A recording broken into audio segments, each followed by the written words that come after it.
Hello everybody and welcome to the Genshin live stream. Hope you're doing this wonderful Saturday. Hello Spilex. I hope you have a wonderful day. I'll be going better as you're going to watch my live stream.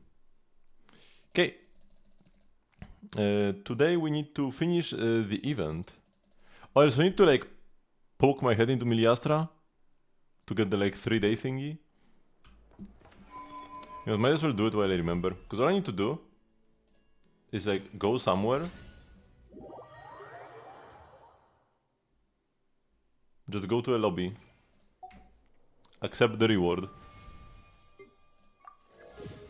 get 5 pulls, get level 30 BP. We are done. Now we can return to Devat, which is more annoying than it should be.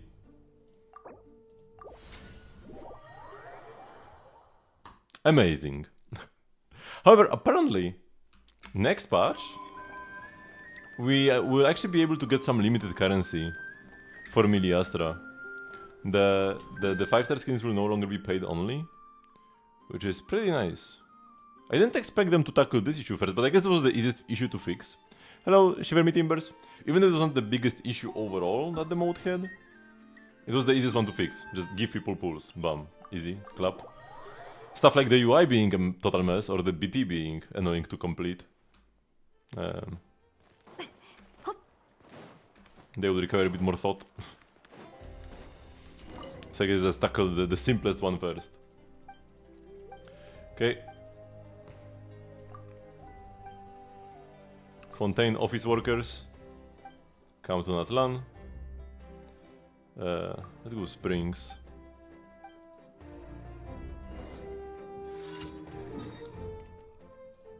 I miss daily quest achievements.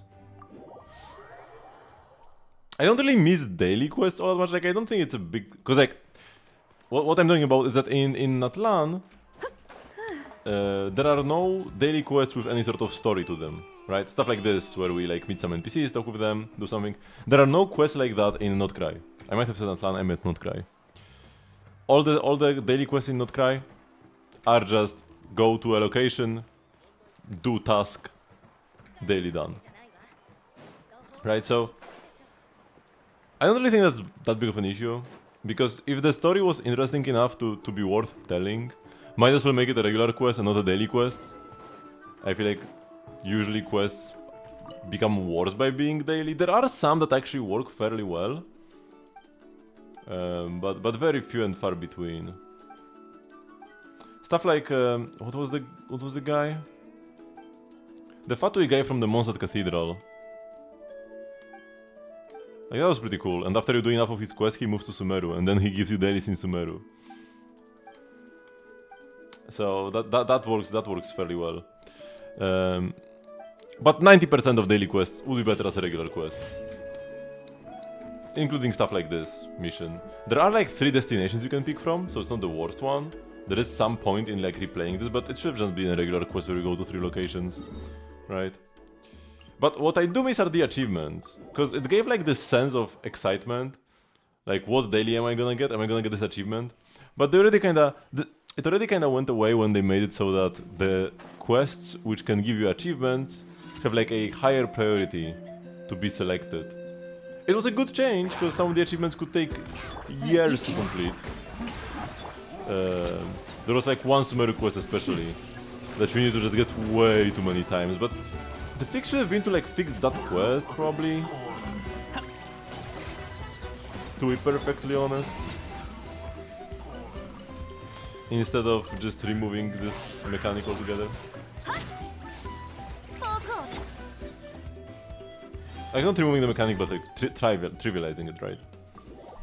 Now, if there is a quest available that has yet to give you an achievement, you will get this quest like almost all the time. You can even get the same quest multiple days in a row if you fail to do the achievement. Hello, David. You can just write your message instead of writing poly 3 times. Do you want to say something or not?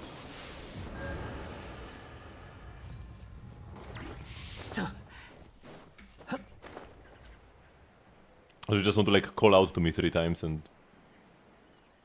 That's it. Okay, sure. Where was I? I lost my train of thought now. I was yapping about daily quests. I guess I kind of said everything I wanted to say.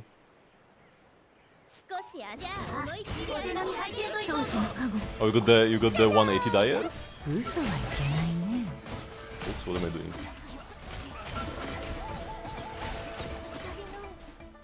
達人だね。 Damn. Did you do the Jin Zhongli one-shot thingy? Yeah, the Jin Zhongli. Now this, I feel like fall damage overall can be fun. Like the stuff with Higuin that I did, it pretty much took the entire time and was pretty difficult to perform. This where you lock the enemy inside of a Zhongli pillar and they take fall damage over and over again, yeah, this needs to get fixed.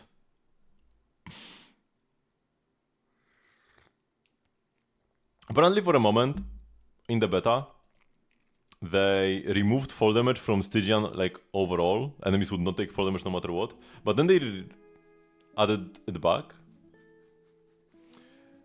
But yeah, stuff like this is definitely unhealthy. Where you only use, like, a standard 5-star and Zhongli. And a free character, and you clear the chamber in 16 seconds on Dire. Yeah, that's not alright.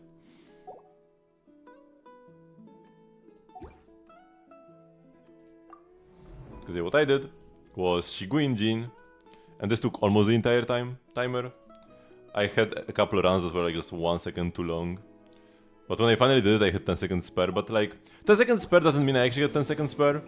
I would either kill in this skill or I would not kill at all, because I would not have the time for another Shiguin bubble. So it's closer than it seems. When I do the new tech, there's no point. Like, I gain nothing from that. Not even satisfaction, because I like the Shiguin clear more. I feel like the satisfaction of having Shiguin on a Dire clear is higher than the satisfaction of seeing a lower number here. Sub 180? This is not sub 180 material anyways. You see my other two halves?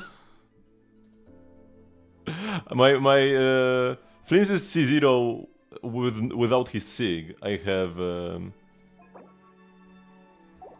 Sinnoh's Sig.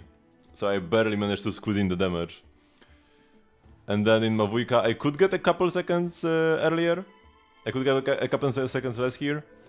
But I already lost I already forgot how to do the combo properly. I'll need to relearn it again.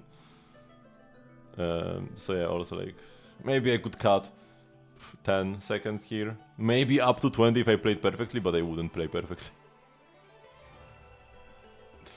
And that would still not be enough. Yeah. I need to cut both of these like by a third. Yeah, this is C1R1 in FA, but C0 Flins on Sinnoh's Sig. I'm pretty happy with that clear. Had to optimize my artifacts quite a bit. It was like a balancing act. How much ER do I want without losing much crit? I needed to give my... The biggest thing was playing Aino on Sack instead of the event weapon. But even then, even after that, I needed more ER on Flins. I tried more ER on Inefa, but losing damage on her turned out to be worse. Losing a little bit of crit to get like 20 more ER was a big damage loss actually. Even though I could get an extra burst. Because her personal damage matters quite a bit when she is pretty highly invested. And yeah, Flins is just using a hand-me-down. So if I could just cut down 100 seconds and get the Dire 5 stars, I probably would, but I couldn't, because my other clears are exactly 120 seconds, both of them. Also, I just like being done with something, you know? The feeling of finally beating a tough challenge and being done with it, that's a great feeling, and I don't want to ruin that by actually having to do Stygian again here.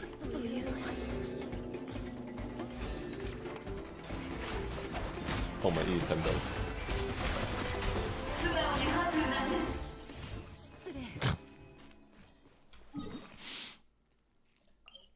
Let's heal up here actually.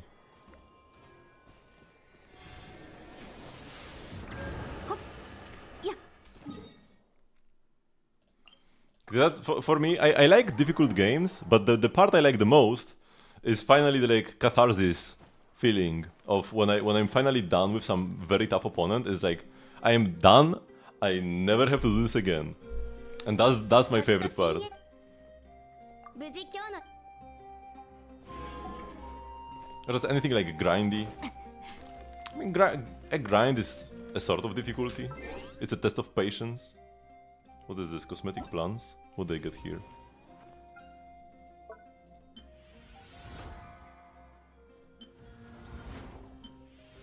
Oh, a purple... a purple teleport animation? That's level 30 BP? What? Bro, how is this? Whatever. Wait, can I change this here as well? Oh, it changes for both genders, okay. I managed to pull the silver wolf skin from the standard banner, which is pretty nice.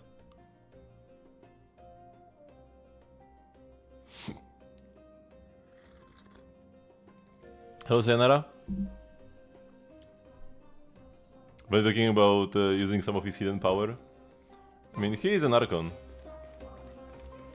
And also, even outside of his Archonhood, he is like a fragment of Istaroth. So yeah, he's a pretty powerful being, but he just kind of chills most of the time. Good Scholar one. That one can also be kind of cute. But yeah, this is probably the best I could have gotten.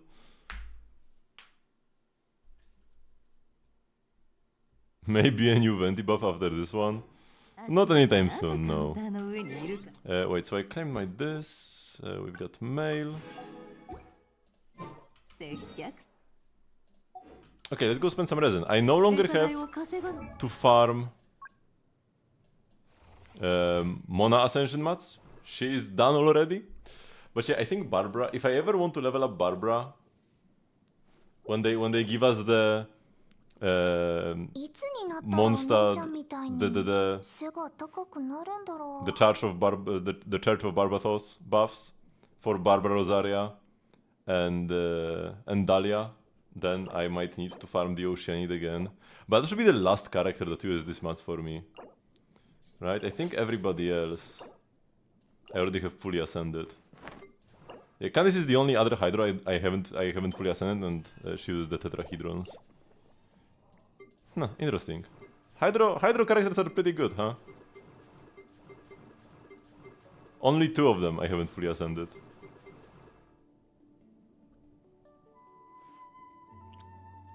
Do you think the shape of the noise matters? No. I think the theories about this piece is kinda not actually a thing.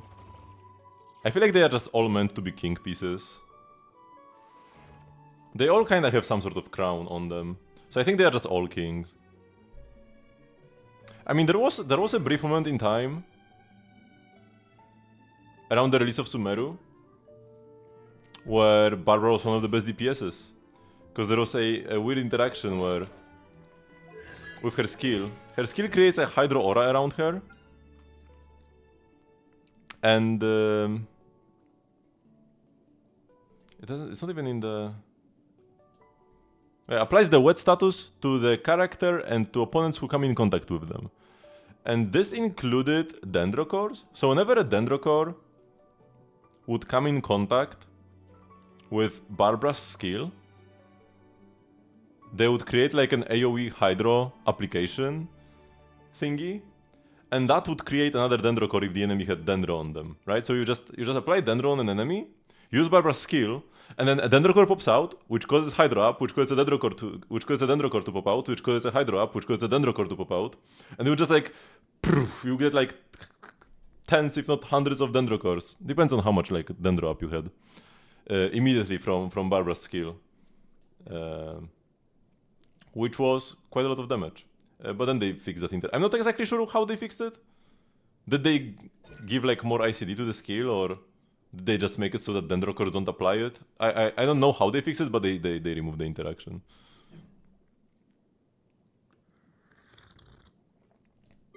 I've been thinking about the Durin teams I might play once he finally comes out. And I feel like what looks best, I'm definitely gonna play him with my Mona. I do have the C6 Mona ready and waiting. I'm probably gonna do Mona, Durin, Furina, and Shironen. I feel like that sounds actually pretty decent. The Hydro Resonance is kinda wasted, but at least I get energy for Mona. And Furina is just a good buffer that buffs both Mona and Durin. And then we just have Shironen to heal them both up. I'm not sure if I will... And Shironen also gives Shred to both Hydro and Pyro, so which is more reliable than Anemo characters would be. And... the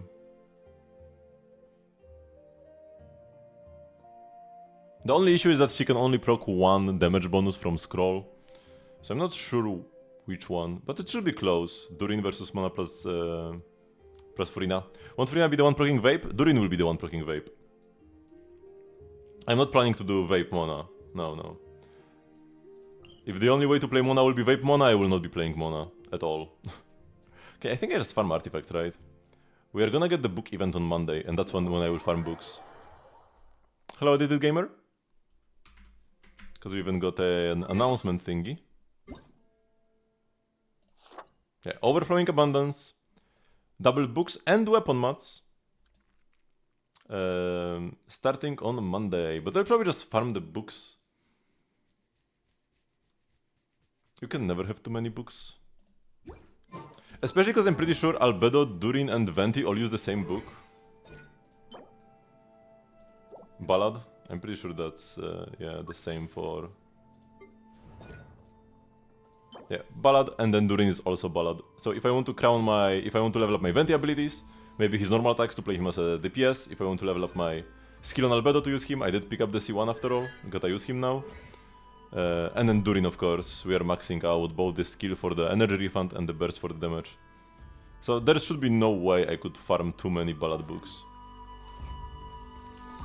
Yeah, he uses Ballad, I can even double check. But I remember that it was like the one book that I don't have. I have like a billion freedom books, quite a few resistance, and almost no Ballad. That's my like book balance, and he of course he uses the book that, yeah. Of course he uses the book that I don't have that much of. If only he could use freedom. I'm pretty sure freedom is used by fewer characters.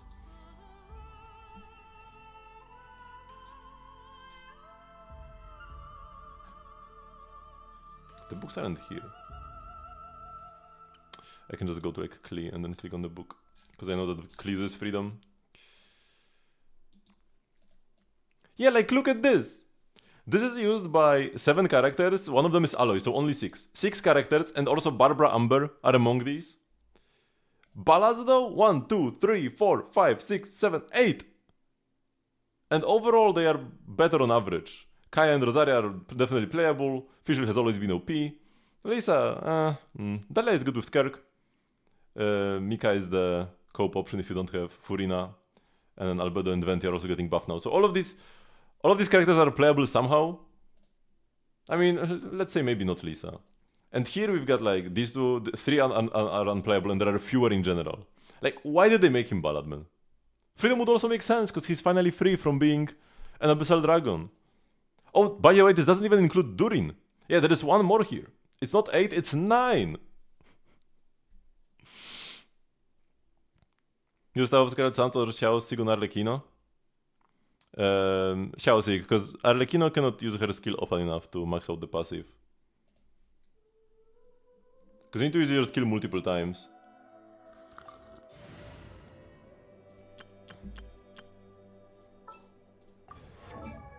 Right? It's the human character gains 52% of their EM as attack. When an elemental skill hits opponents, the Dream of the Scarlet Sun's effect will be gained for 10 seconds. The equipping character will gain 28% of their EM as bonus attack, max 3 stacks. So Arlecchino's uptime can be a bit longer than this. So the buff will just like expire even. Oh yeah, and also use your skill first. Yeah, this doesn't even... You don't even get the 10 seconds, because the way you play Arlecchino is you use your skill, you switch out, and then you come back when your bond has matured. Right? Does it work with Lali? It should, because it's just a flat buff.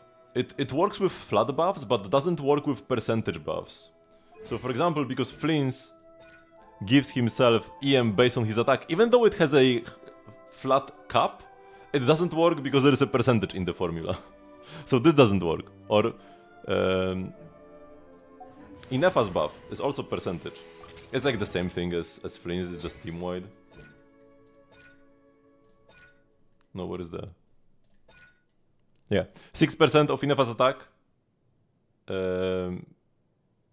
is given as EM to your party members. This does not have a cap. This doesn't work either. Sucrose, she gives a percentage of her EM to Flynn's. Doesn't work because it's a percentage. But I know C1 gives 80 EM. This works because it's just flat 80 EM. Flat buffs work. Percentage buffs do not, even if they have a flat cap, which is unfortunate. Because they could have made, like, if they made the Flynn's passive just give 160 EM no matter what, it would be the exact same, because you always get 160. And then it would be slightly better with Staff of Scarlet Suns. But whatever, it's like a very niche interaction. I will get his Sig on his rerun anyways. Why not? It was something they added. I think when they released Kazuha in 1.6, because it's essentially to avoid infinite loops or semi-infinite loops, and they just made it a bit more general than they needed to make it simpler. Because if you have Sucrose who gives EM to the team based on her EM, and then if they made another character, if they want to make another character that gives EM to the rest of the team based on their own EM, I'm not sure if there is a character like this. But there could be. And there are characters who give EM based buffs to the team anyways. So if you had two characters like this, then Sucrose would give EM to this other character, and then that other character would give EM to Sucrose, and it would create like a loop, right? So they just decided to axe all like interactions between percentage based buffs. Also on Flynn's, without this would be an infinite loop, because he gains, I mean, this has a cap, so not really, but if this passive was uncapped, right, then he would get EM based on his attack, and an attack based on his EM, right? Now, this has a cap, so that's already fixed through that, but they just wanted to have a foolproof, you know, solution that percentage-based buffs do not interact with each other.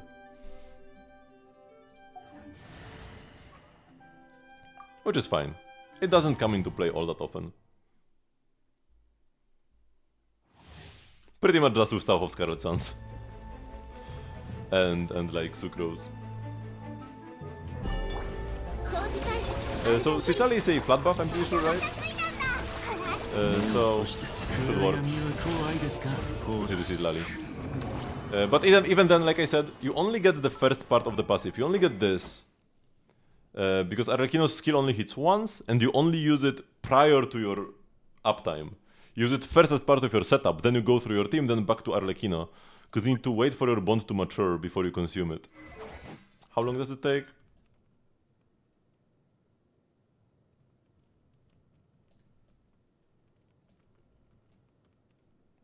I'm looking for like seconds. 5 seconds, yeah. So you need to wait at least 5 seconds between the use of your skill and like Arlecchino switching back, and it might take a bit more depending on the animation length of your supports.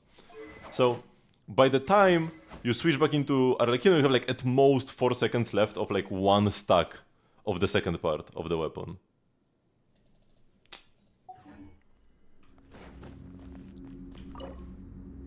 Who do you play with Arlecchino? I mean, you either play Overload teams or Melt teams ideally. If you play Overload, you do Chevruz, Bennett, Fischl. Instead of Bennett, you can sometimes play Jansan if Bennett is taken in another team. And if you go Melt, you go Citrali, Bennett. And then, yeah, ideally you would go Shilonen, but you can go Sucrose. Just fine. Kazuha can also be okay, but you wouldn't even be bursting with him, just skill only. Because if you burst it, you would most likely absorb Pyro, which would defeat your melts. It would steal your melts. And with Sucrose you wouldn't burst either, but Sucrose's burst doesn't do much. So it's not a big loss to not burst with Sucrose.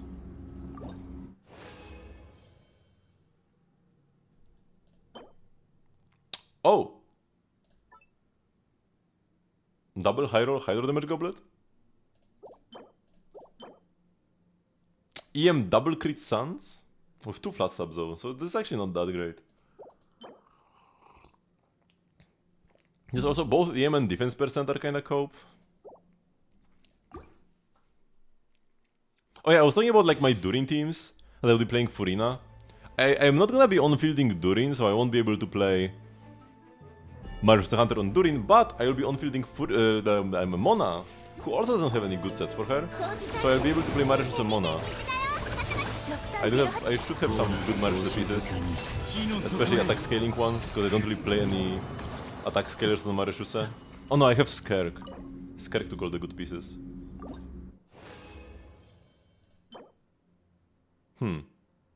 Maybe. It has 3 good stats. Double crit, double HP. Low roll crit damage. I can check it out maybe, but I don't have that many mats. I don't know about that one. I just can't. I can't wait for the next patch to finally get Durin and all the new character buffs. Clee buffs especially. But I also can't wait to see what are the artifact sets gonna be in the patch after that. Double high roll crit and an attack percent. That's probably pretty bad actually. I think I have better pieces already. Because once again it's a 3-liner with a flat sub. Well, lucky, but I'm not gonna be able to play any of these pieces anyways.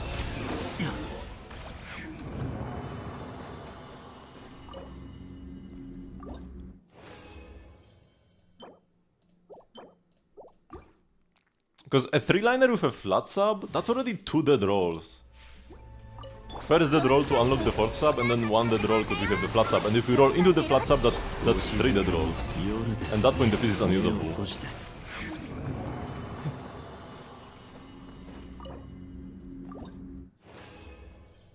But I really want to see if there's gonna be a witch artifact. A witch artifact set for all the... Because except for Venti, who can play Desert Pavilion Chronicle, all the newly buffed witch characters do not have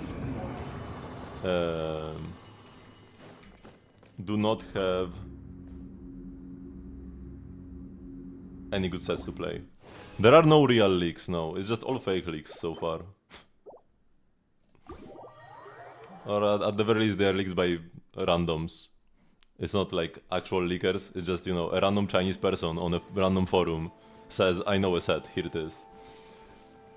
That's not really, yeah. And you know, there have been multiple different ones already.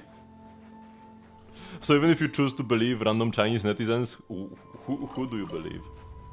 It is very likely, it would make sense.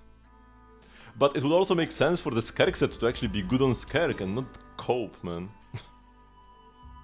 When the set only works for one character, it should be good for them. I'm pretty sure Kokomi didn't say anything about artifact sets. Unless it came out like in the last few hours and I haven't checked.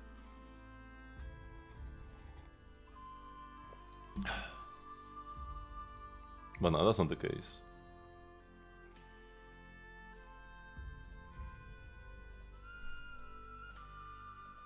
I'm pretty sure there was a reliable leak that one of the sets is gonna be for Columbina. I think that was the reliable leak about the sets from Luna 4. Yeah, because now we are 2, then 3, then 4. I might be wrong though.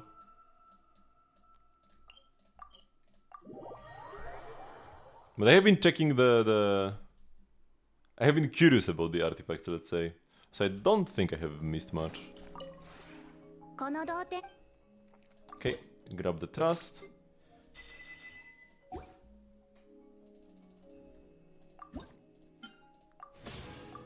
Craft more Faruzan dolls. Fortunately, Yoimiya gives us a refund, because I would go broke otherwise.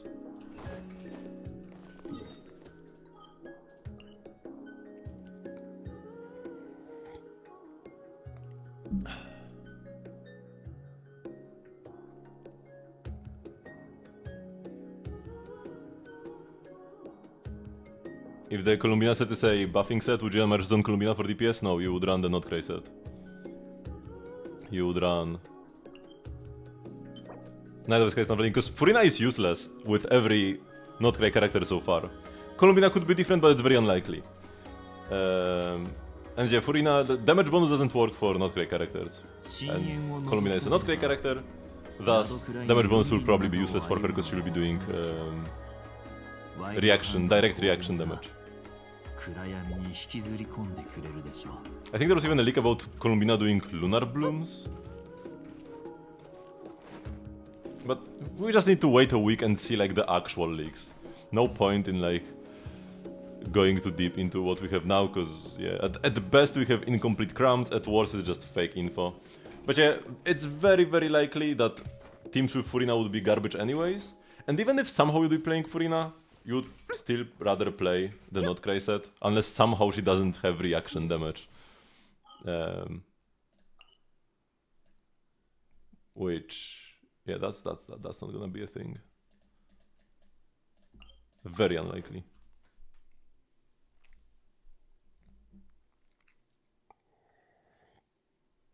Hey, also Marishus 2-piece is damage bonus, so that once again gets wasted. Okay, one thing I wanted to do is kind of look through my options. If I want to play Marishus, Mona, what pieces would I have? I could also like optimize it. Oh, that's good. And it's on chlorine right now, so pretty much unused. Oh yeah, the very good thing. So yeah, there is one good thing here. The two characters that I actually play on Marishuse are Nuvilet and... oh my god, this piece looks so nice. Are Nuvilet and Skerk. Nuvilet scales with HP, Skerk hates ER. Mona likes ER. So I can just play the high ER pieces on Mona. Yeah, maybe even like 17.5.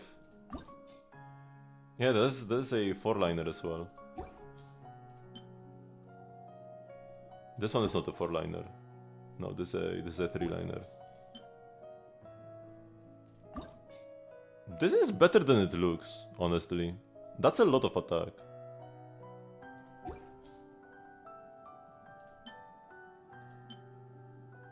This is HP. This is EM, which I wouldn't want. Yeah, I would probably go with this. The double crit ER. So we're probably gonna go that. Here you can click the compare. How does Nvidia Hoda into Nefer's team? I mean, you just put her there, but yeah. Yeah, like Nefer teams don't have good third teammates anyway, so fitting somebody into a Nefer team is the easiest thing ever. Because you play Lauma, you play a Hydro character, and then you have an empty slot of Copium. So yeah, you just play her there. That's as simple as it can get when it comes to fitting a character in a team. But Hoda's field time is so long, man. I don't know if it's gonna work well. Okay, here you have double crit. High rolls on the attack. Any like ER pieces? The feathers are kinda cope.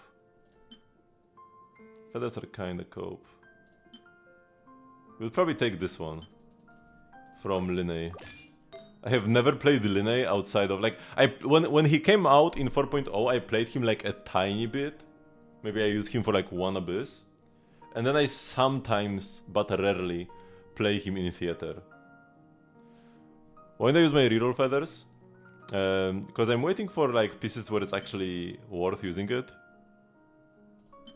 But my standards are pretty high.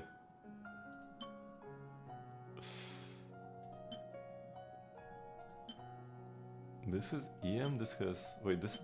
both of these have identical crit values. But like, so, some of my rules, some of like vague rules I have set is never reroll a flower or a feather, because they always have a good main stat. It's so much easier to just get one that's good, right? No point in like rerolling this to get more crit rolls, just get another piece with double crit. Simple enough. then never reroll 3-liners, because they can never be amazing, you know? Even if I roll perfectly on a 3-liner, it's still a 3-liner. So that's kind of a waste. I want to use it to get like perfect piece or near perfect. And the 3-liner, already gone. Then, those are like the two biggest rules that already like cut out 80% of all pieces. And then don't use it on a piece that rolled like fairly well. For example, we have an HP Goblet here on Nubilet. It's a 4-liner and it rolled once into attack. Would be better if I didn't roll into attack. I would ideally want to have 5 rolls into crit. But it's already pretty good anyways. It's already, like, not pretty good. It's already a very good piece. And it's unlikely that it would improve. Even if I had the guaranteed 4 substat rolls into crit, I would still could get the final one into attack percent. Now, this is probably one of the more rollable pieces for me. Because if I had the guarantee for good rolls, I would pick double crit, have guaranteed 4 crit rolls, and then the final one would be 50-50 attack or ER pretty much, with a very small chance of being 5 crit. But like, Nubilet is doing fine. Oh yeah, I would also need to like actually have... It will need to be for a character that is actively used by me to clear Stygian with. Because any content other than Stygian Dire is easy compared to Stygian Dire. So I wouldn't reroll a Nubilet piece because I don't use him for Stygian anyways. Nubilet is not a good fit for that mode. And maybe until he gets a rerun and they give us like a chamber full of pyro slimes or whatever. Maybe then, but until then he just, you know, you would rather play stuff like Mualani than Nubilet even if you want Hydro. And then I have actually used 1 or 2 reroll feathers already. It's not like I have never used them. One piece that I used it on were the Suns. These Suns had like 2 flat death rolls, and now they have 0, right? It was a 4-liner, EM Suns, rare main stat with 3 perfect Mualani substats, and it rolled very unluckily. I had 2 or 3 rolls into flat death. So this was a perfect reroll target, right? And I saved a piece that was kinda useless, I made it perfect for Mualani. And then I had like, I think I rolled 1 more piece?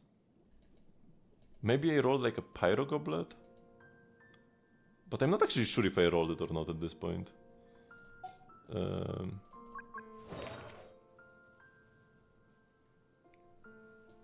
Is it this one?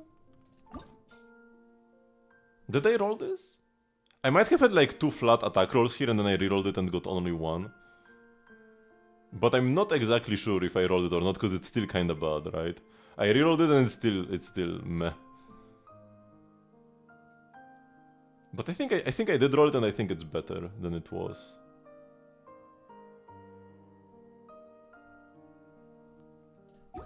Yeah, with my leveling, like by now I have a lot of characters on level 90. Oh, let's by now I have a lot of characters on level 90, but most of them I just leveled them on like the basis of if I need this character now for difficult content, I will level them. So for example, if we had a difficult combat event, I would level all characters that I would use there. Or if we had, once Stygian came out, right? I think I only leveled my Kinich to 90 once Stygian came out. Because I used him on Stygian and I need all the levels, same for Emily. Emily and Kinich are kinda like a package deal anyways. There are characters that I will level to 90 anyways. Stuff like HP scalers or EM scalers. Transformative reaction characters. Yeah, they go to 90 immediately because they lose a lot of damage from being on 80. But for most others, it's like, you know, they lose like 5% damage. Until I use them on Stygian, I don't need levels on them, right? And back in the day we didn't have Stygian, we didn't really have difficult content. So they were just chilling on 80. And I was able to save Books and Mora.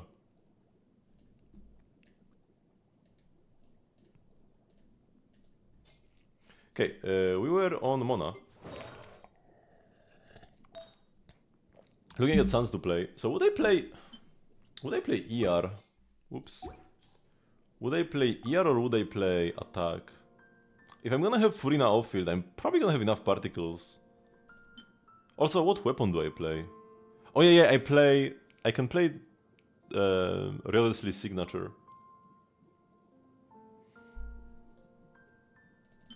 Nah, Furina is C0. I don't have any cons on any Archon. It's not really like I had a pulling plan like this to never pull cons for an Archon, but just like at some point I realized, oh, none of my Archons have constellations. Cute. Attack Sans that rolled ER would be like a good piece, but I don't really have, like those are, this is a good piece. But it's on Skerk, we cannot take Skerk pieces. I guess we just take this. Or offset. Attack. I don't have any Hydro Goblets. Ooh. I am gonna get a lot of damage bonus though, and not that much attack. We don't have Bennett in the team. And we have Shilonen and Furina. Yeah, so I actually want an attack goblet. This is playable. Yeah. It's playable enough for me. And then if our weapon, but the issue with the weapon is that I also wanted to play Cashflow Supervision on Klee. And why didn't Klee get a new signature just like Venti? Suggers.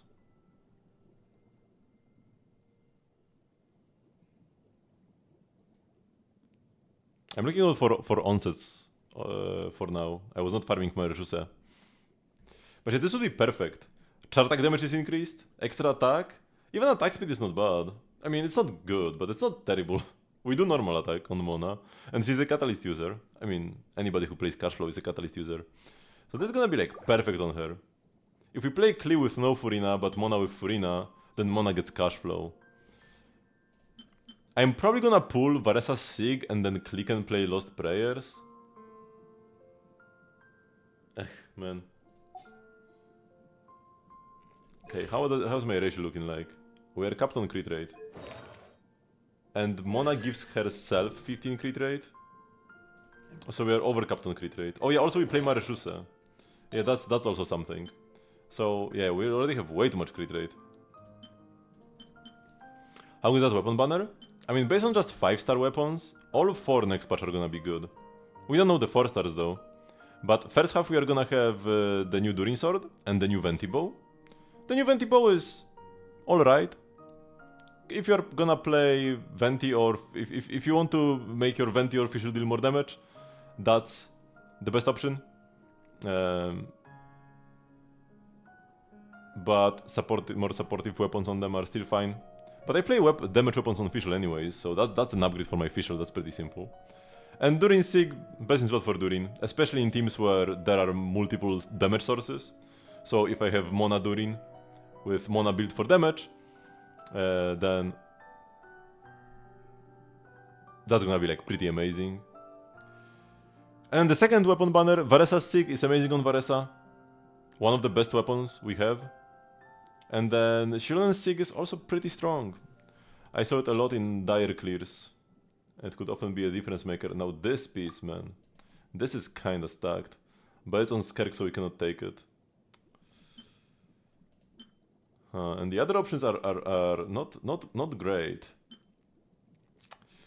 Yeah, these hats are the definition of not great. I guess I have the Onset Goblet. We can have Onset Suns. We take the Suns from here and then we can play an Offset Hat.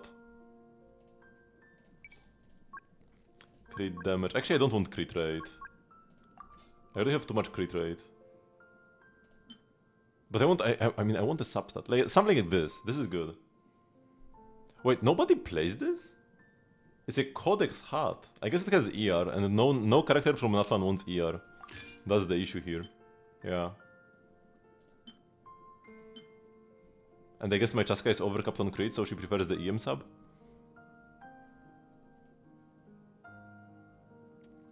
Polar on opposite hands worse than Venti for Venti. Ooh, interesting. Polar is a pretty good weapon. I'm still overcapped on crit rate. We need to change things around.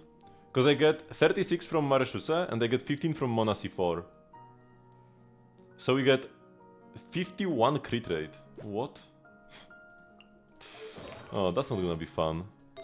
Maybe we don't play Mareshuse, but it's still so much better. Like, there are no other options. Wait. There are Hydro sets though. Would this work? There is this. After normal charge plunge attacks, elemental seed and elemental burst hit opponents, one stack of mirrored nymphs will be triggered, lasting 8 seconds. Whenever the effect of 1, 2, or 3 or more mirrored nymph stacks, attack will be increased and high damage bonus will be increased. Mirrored nymph stacks created by normal charge and plunging attacks, elemental skills and elemental bursts exist independently. Last for 8 seconds. We do get normal and charge attack buffs perma, and we can just use the skill, which also works, and the burst. Yeah! I can play Nymph's Dream actually. I have good Nymph's Dream pieces. Look at this beauty with 4 ER rolls, but also this. 30 crit. This is one of my highest crit value pieces on my account. And we even rolled 1 EM. Yeah, we are going Nymph's Dream instead. Yeah, it's gonna be on the Chronicle. It's gonna be on the Mondstadt Chronicled Wish. It's same like as Tinari Sig, Dicha Sig, Mizuki Sig. These weapons will never exist on a weapon banner again. I guess the other the other thing they could do is if they ever rerun a character who doesn't have a Sig, like Albedo or Ganyu. Now, they like sometimes to pretend that Amos Bow is Ganyu's Sig, but with Albedo they are not even pretending that any weapon is his Sig. With Albedo they run random weapons every time. Okay. Nymph's Dream. Nymph's Dream, it's perfect actually. I only have 8 pieces.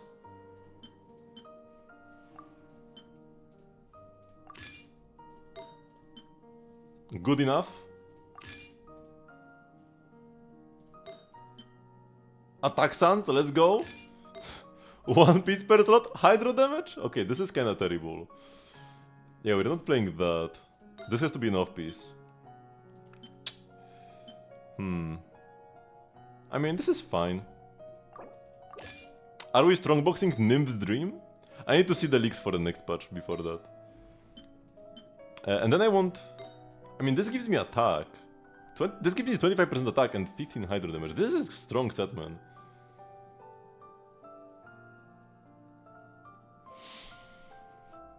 I mean, not as strong as... Actually, this is like... a bit less than the main stat worth of stats. Yeah, when you get like 36 crit rate, that's better.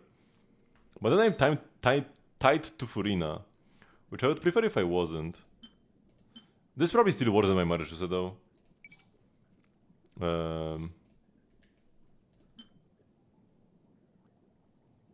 That's a nice piece. Any 4-liners though?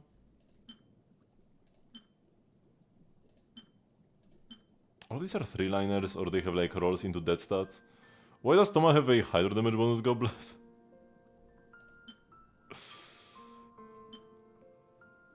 Oh, this rolled nicely. Dodge the flat HP.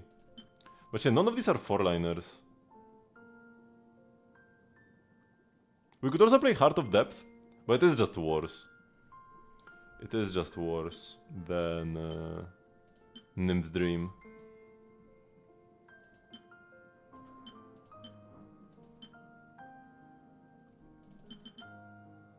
Yeah, I guess we can level this up and check it out, the new piece. The new Hydro Damage Goblet.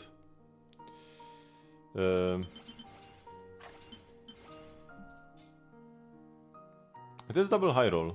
If we just roll only crit, it could be decent. Yeah, we missed. Now, could this ever be worth it among my other Hydro Goblets? As in, do we have good options with EM? Like, yeah, I have like this with 3 EM rolls. If I want EM on Hydro damage... Oh, that's a sick goblet. I played this, man. Why was this not showing up with the default sorting?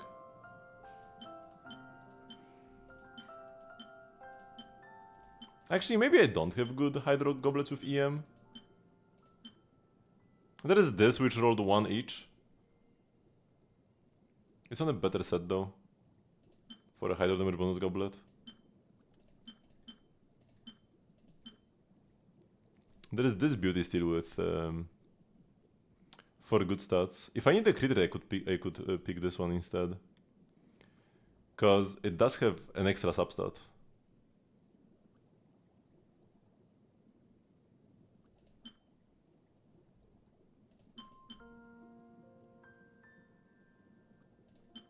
It can still be okay. As long as we dodge the defense, it's still fine. I believe, let's go like plus 16. Okay, yeah, it's kinda... I mean, it did high roll crit rate. And I really don't have any EM. This is my best option for EM, it has 2 flat attack rolls. It high rolled crit rate, so I'll give it a chance.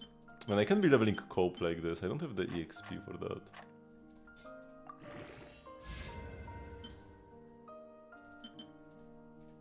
What are my double bonuses, man? Honestly, I kinda hate the double bonuses in Genshin. Other Hoyo games don't have stuff like this. I think Honkai 3rd might. But like...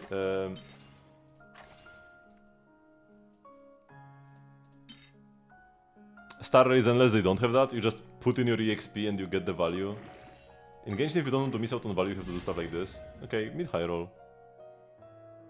Could reroll it. Like I said before, it's a 3-liner, thus it's banned from rerolls. I will never reroll a 3-liner. Hello, Wilson?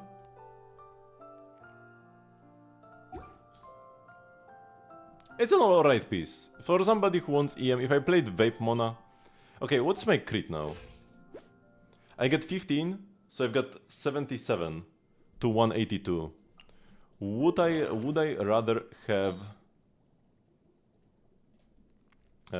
this? It is slightly more stats, right?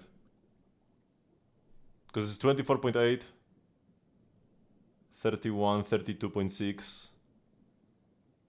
The crit value is almost the same. This has an extra attack roll.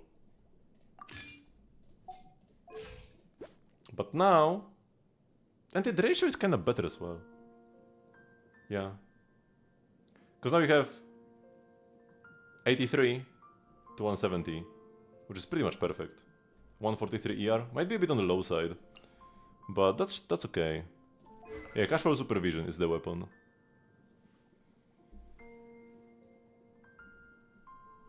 Probably got a new haircut? Yeah, I just had my hair cut, and now it's shorter. Okay, I was here.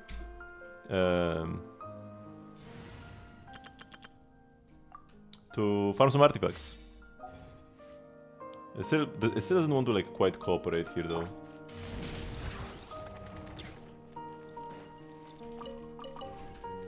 But yeah, I'm going on a convention next week, and I might actually cosplay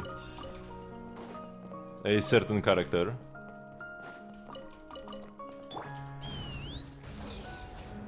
And having short hair will make the wig easier to wear.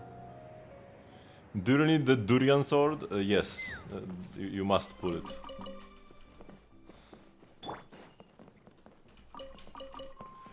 Who? I will show you if I actually wear it.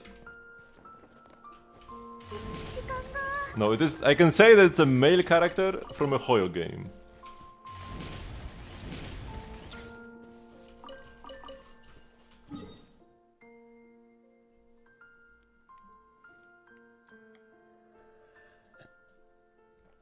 Think you could pull off a good Kirene cosplay? Maybe.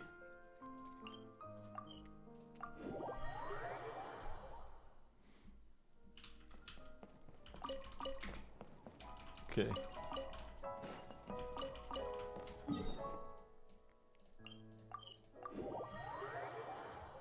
You are not doing that. If somebody paid me to cosplay Kirene, I wouldn't mind.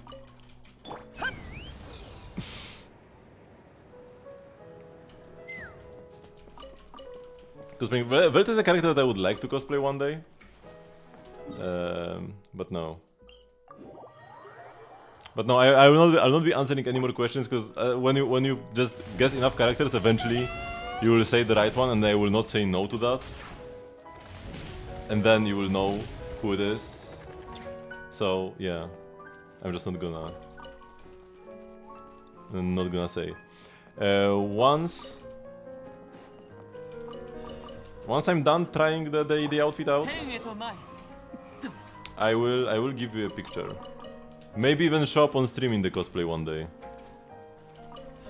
But I will see how comfortable it will be. Because I bought the outfit a while ago, but I have never worn it actually. I just like quickly tried it out to see if it fits, but I never actually assembled all the accessories and stuff. Because I was too busy, like there was some game I wanted to play back then. Hello Sid! Yeah, my day was fairly good. Lately I'm just playing Shin Megami Tensei 5 all day. An absolutely lovely game. Did I check the expiration date? No, it might be gone. Maybe the banner ended already, I can no longer pull for the outfit. Arlecchino cosplay would kinda be fire, to be honest.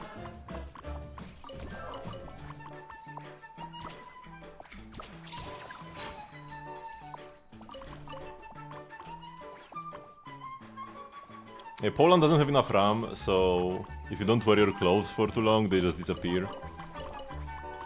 To save on memory.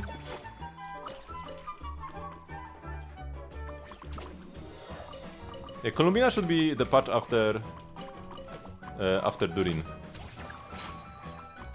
We don't know anything like specific. But yeah, it's almost surely. I think the most reliable leaks were that we are gonna get 3 characters actually in the patch after Durin. There is gonna be a new 4-star. The new 4-star. I think it should be.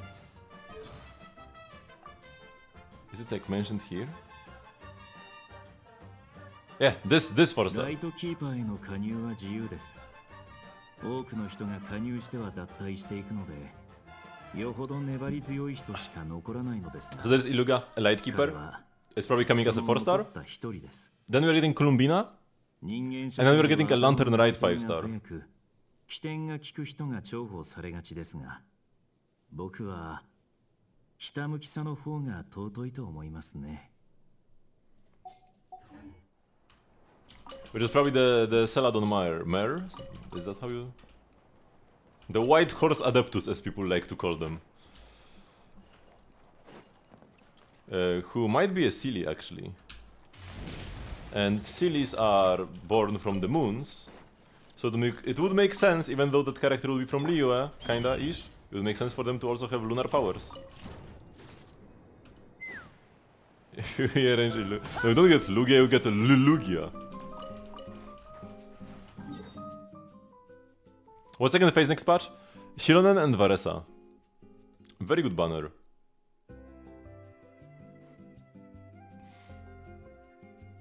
When Zhongli GF coming back to life? Very unlikely. She dead, bro. She dead. There are a bunch of characters that are alive that they could run first before running dead characters.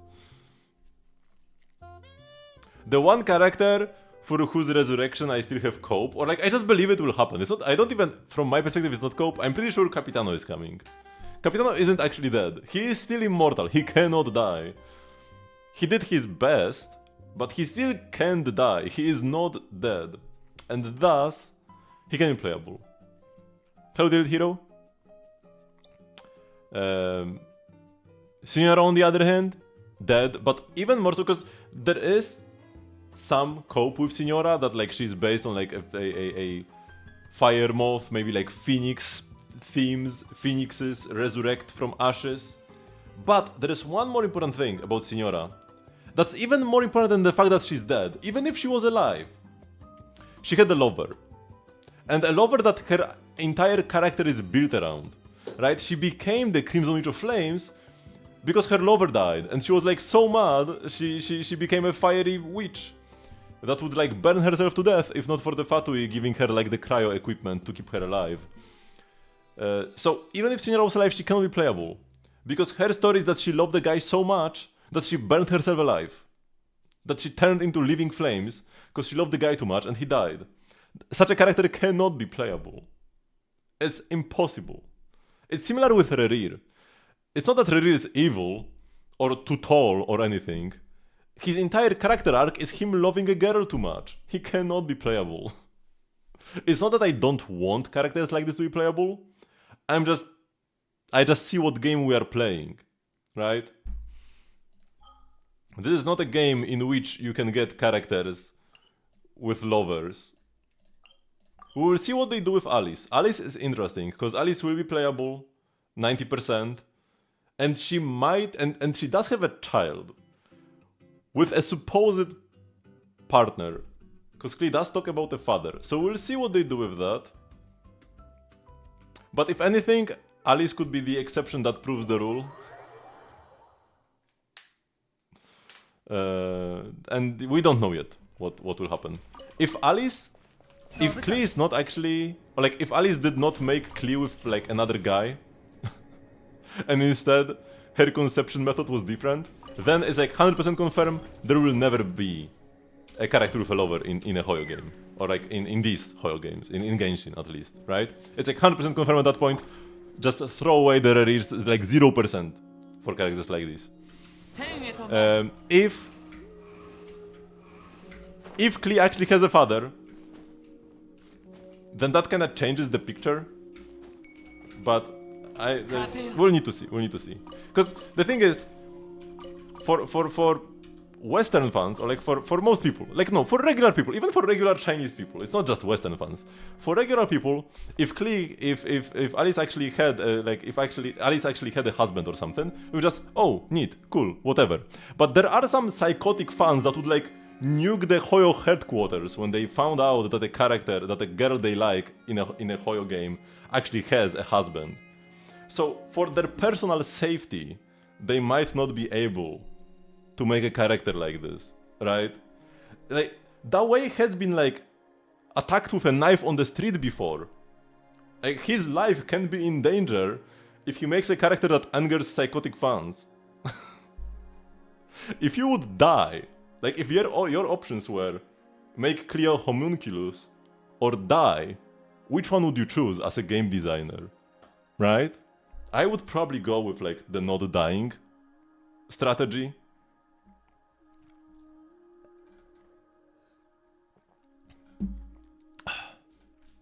Okay, I was yapping so much I wasn't reading the chat.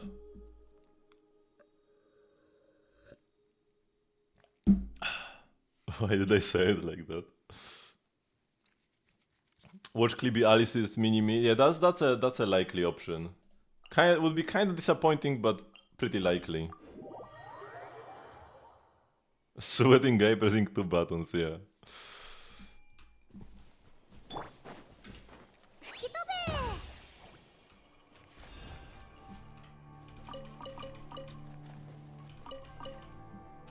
Doing that over pixels is crazy, yeah, but like, the Chinese fans are pretty crazy. I'm pretty sure the incident that led to him to the way getting stabbed was when they released some. It wasn't even like anything in game. It was like art they released of Honkai third characters in bunny girl outfits, and they released it for like the Western fans only or something.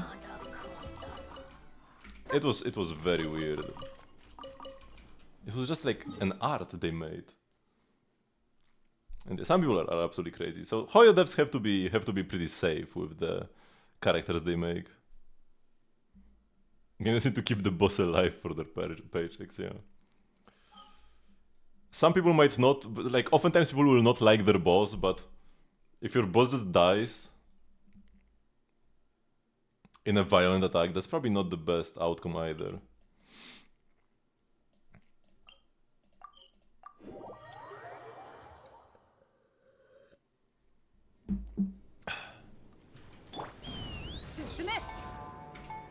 Oops. So personally, I would be happy if Klee was Alice's actual daughter, but I would not be mad or anything if she wasn't. It will just be what it is, you know?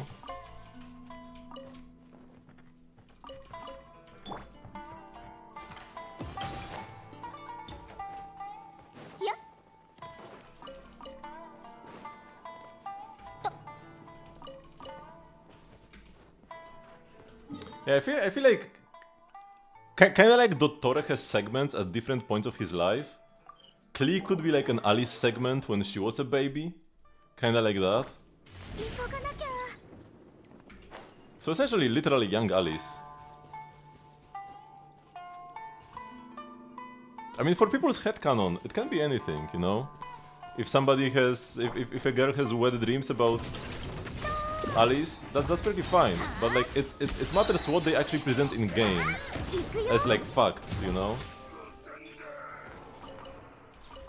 Because there are some people that will not be stopped by any facts, and they will be like, you know, even if a character is like confirmed, married, straight, whatever, and they can be in like a gay relationship in their fanfic, and that's perfectly fine, you know? Some people will be fine with that. But others will be super mad if something in game doesn't align with their shipping. And it only becomes an issue when those people take up knives or guns and start attacking the devs. Like that's when it's actually an issue.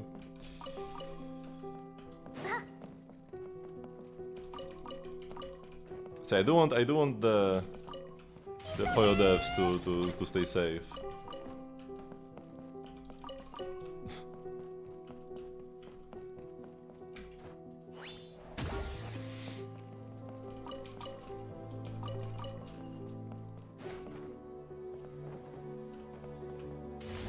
How did they even get the destiny? I mean, they have regular lives.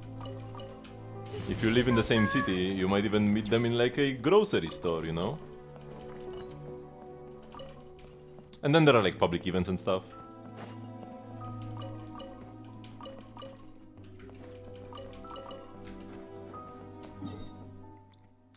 It's really not hard to get personal info of public figures.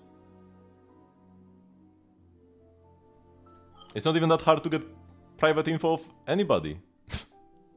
If I tried hard enough, any of you, I might be in your walls already.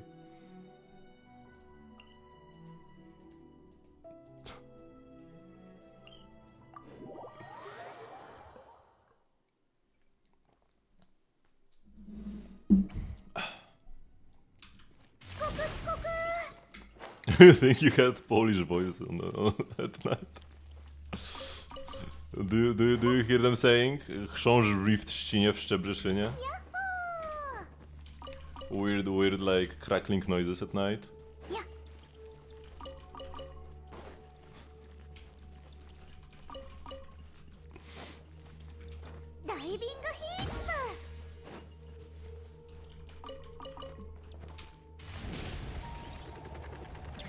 Okay, I'm going this way.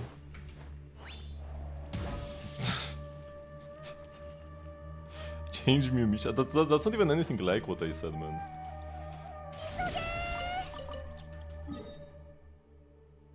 Can I do a Japanese phrase with a Polish accent?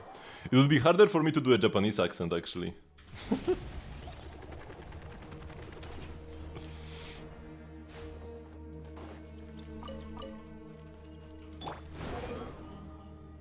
Accents are not like my forte, as you can probably hear from my English. I'm not really that good at imitating a native's accent. Let me hear. No, I never really liked whenever somebody says, "Oh, you know this language? Say something in it." I never liked that. You know, it's always kind of awkward.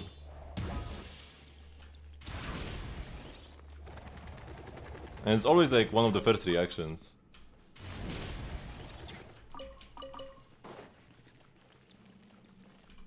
Oh, say like this sentence in Japanese. Like, if you don't understand it anyways, why would you ask?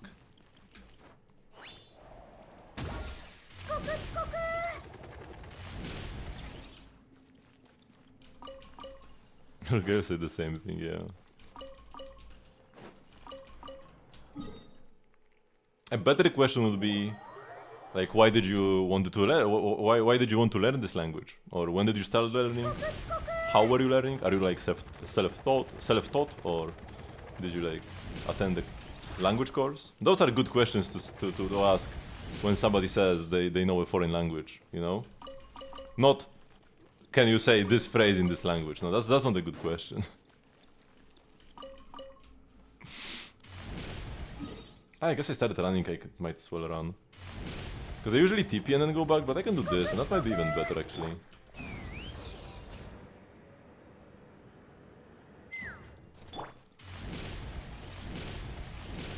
For English, I've been learning since pretty much since I was a baby. There was like English here and there around me. I had like cassette tapes. They were called Magic English, and it was like a Disney thing, where it would be clips of Disney movies without any words, not even like Disney movies in English. No, it would be like clips of Disney movies with just the characters like chilling, doing something, and then they would like say a word in English that would like describe something happening in the scene. One thing I remember, it like they would say family, and I would like see Bambi with his mother or whatever, you know, before like she died, or and then Simba with his father. All of these parents kind of die, huh, in these old Disney movies. So I had this kind of thing when I was really young. That was pretty cool. I feel like it's a pretty good way for a child to learn a language, pretty naturally. And then I started playing Pokemon at a very early age. I was playing Pokemon before I could even read. And then there are no official Polish versions of Pokemon, so I was playing in English. I would go up to my dad and be like, what does it say? What does this say? What does this say? And now I know that my dad never really knew English all that well. So he must have like winged it half the time when I was asking him what the characters were talking about, but you know, it was good enough. I could mostly figure out where to go next.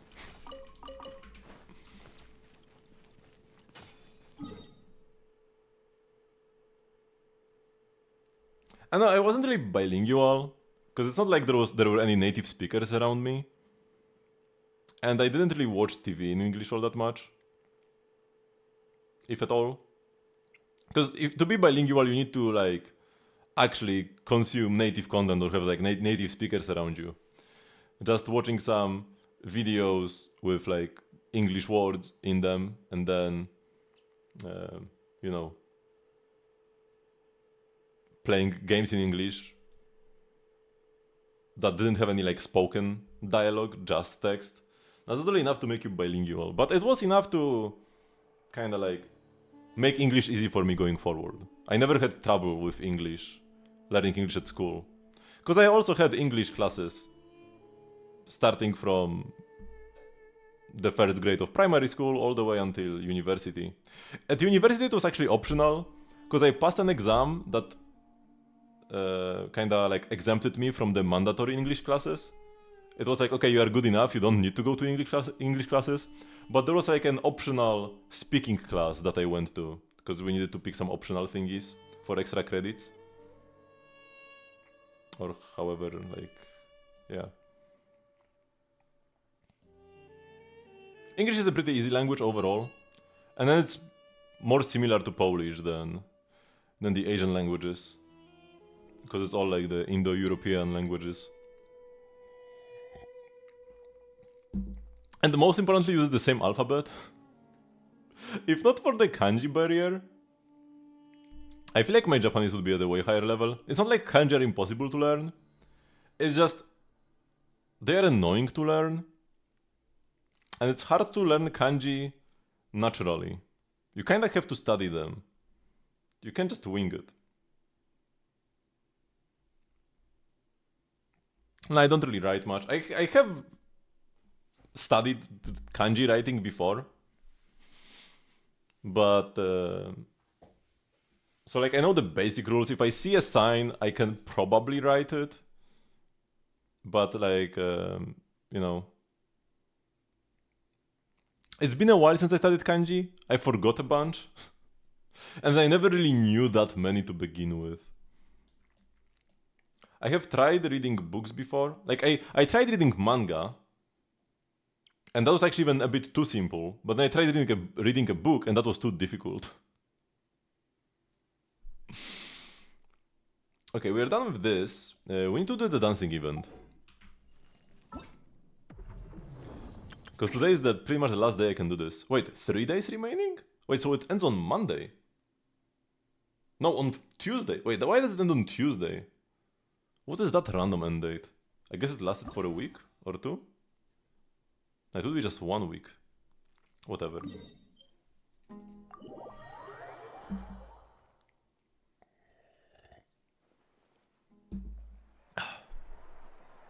So when it comes to understanding like speech,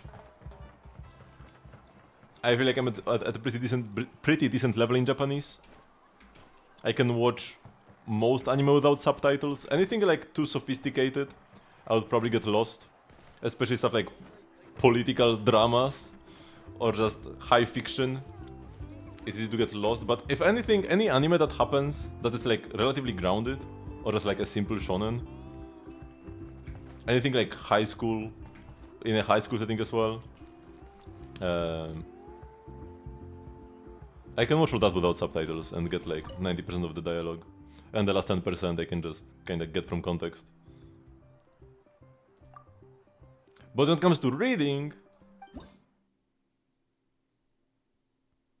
I just need to start studying kanji again. I do play Pokemon games in English, in Japanese, sorry. I do play Pokemon games in Japanese, so that's like a bit of training that I do. But they are pretty simple games, usually. I also like playing Pokemon games in Japanese, because often the characters have like funny Japanese accents, and that is kinda lost in translation. Okay, let's go.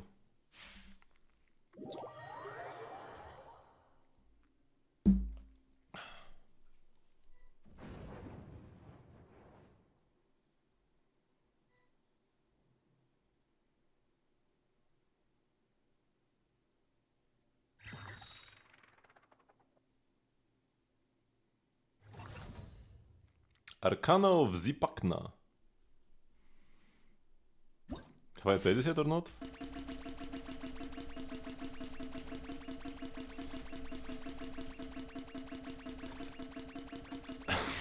This is so dumb.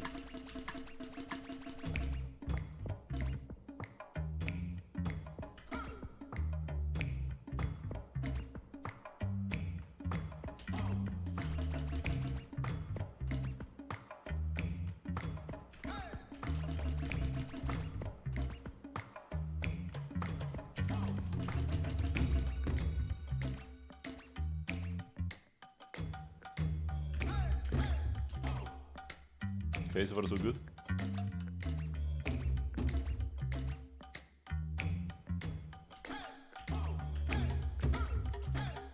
Oh!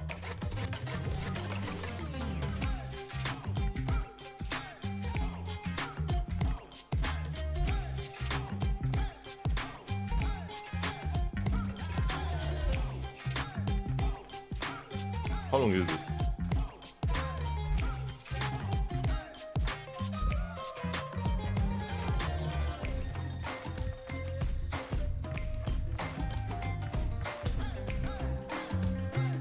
I was kinda late, but it still counted.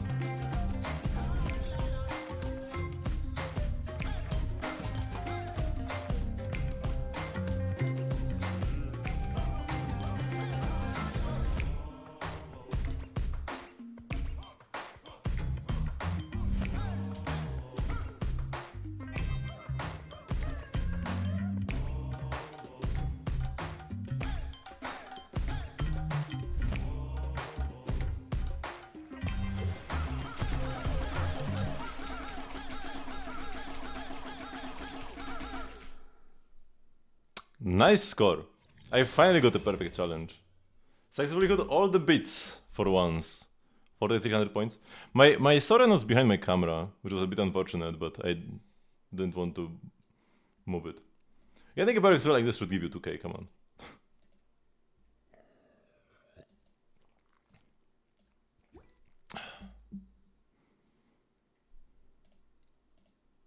A lot of loading. They were in somebody else's world in co-op or something. That's why there is so much loading. Okay, one last game.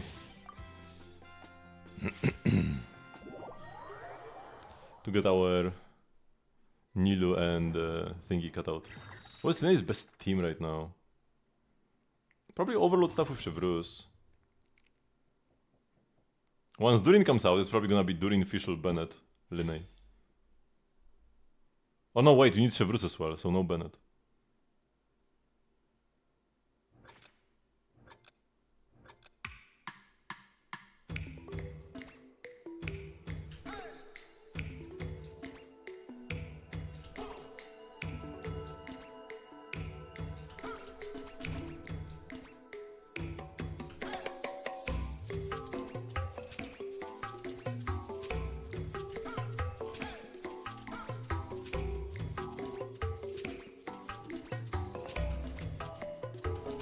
Ah, no!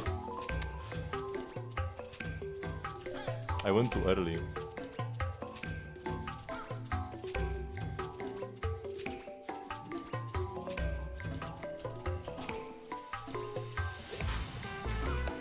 Whatever.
Pretty bad performance this time. Does Finn exist in there? Nah. You never really wanted Furina that much in lane teams anyways. I mean, she probably wasn't a terrible option. But the Hydro up can mess up your Pyro passive. And just the overall teams are a natural fit for Linne. Because, you know, you just need to make sure there is Pyro on the enemy.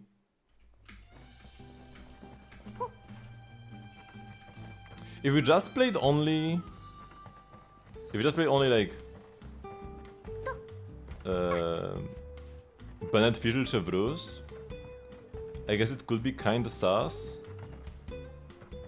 But... Because like you might have too much Electro. But with Durin you have good Pyro up. Is that Shilon and Bennett?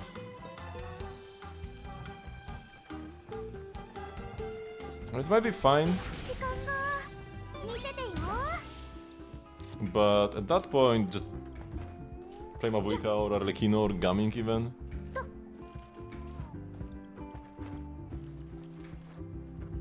Because we're talking about Linne specifically.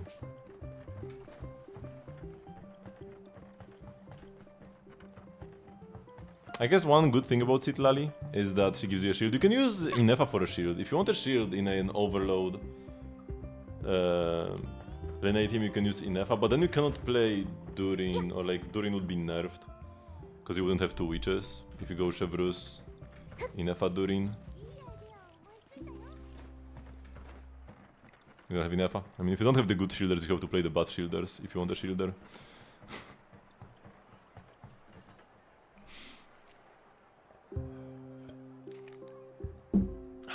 You could play Lanian maybe. Lanian is usually jungly but better in most teams. Is there any afterward here? Oh, the characters did move around. Oh, there's a quest. Yeah. Well done everyone, I must say this exchange has been absolute perfection so far. Quite a few of our friends from Sumeru have learned our styles of dance. I can already see our dances spreading across Tevat. I hope we can take turns to visit each other and make this dance exchange a regular tradition in the future. So will the Saurians of Natlan be able to do blade dances like the Eremites do? There's the legendary wardens, the kind that can scare red vultures off. Huh. Are you talking about the intimidating actions that Uncle Scimitar and the others used to scare off the consecrated red vultures the first time Nusta met him? Did he not tell you where those movements are from? Yeah, he did. What he called that dance? The duo of Flame Mane and Heron's Guard? I like that name, conveys both grace and power. Oh, those two names sound familiar. Reminds me of two of my friends, and I can guess at what's going on. And Paimon, yes, I suppose this won't come as a complete surprise to you. The place where you encounter the consecrated red vultures is close to a road frequented by the Blazing Beast Sumpter Beast caravan. Some time ago, a caravan was carrying decent candies back to Aru village and counter... No. Some time ago, a caravan that was carrying decent candies back to Aru village encountered the same flock of red vultures. The two of them, feeling like they hadn't quite gotten their fill of exercise on that outing, decided to go all out on those vultures. Since then, whenever a member of the Blazing Beasts mimics their actions, those vultures simply take off. Just as Paimon thought. Guess the vultures were just unlucky that day, huh? To have run into both the hand candies? They were asking for it. I will say, I can't believe I missed the chance to learn from these two aces. You must introduce me to the two of them the next time we go to Sumeru. I'd love to pick their brains on boxing techniques, especially how to catch the rhythm on those crazy fast powerful punches that get their energy all the way from the feet, through the legs and torso before exploding out of the arms and into the fist. I'm sure that a lot of you will end up drinking the night away too. I'll have to prepare something to sober you all up.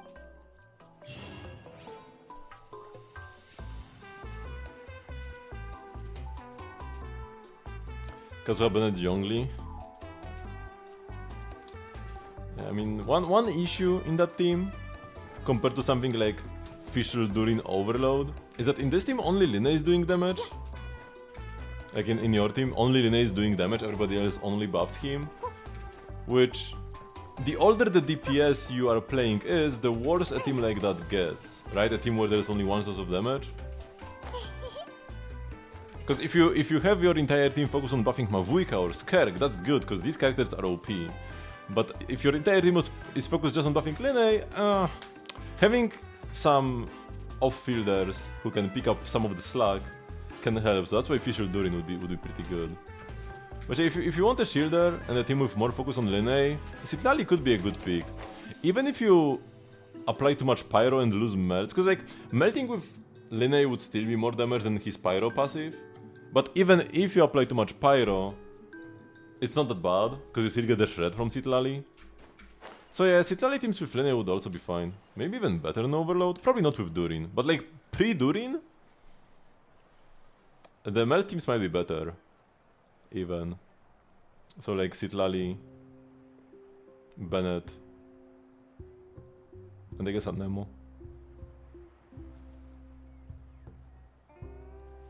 力っていうのはね、 Like Sucrose. サボってると体から逃げ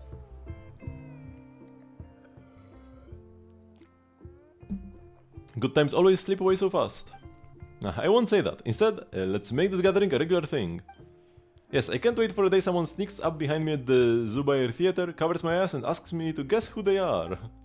Don't forget to call us when the time comes. We'll be here to see you perform together on stage. I'm holding you to that promise, Jan, and you too, Paimon. Molly also gave me some flower seeds from areas near the people of the springs. I will make sure they bloom beautifully and add even more charm to the stage.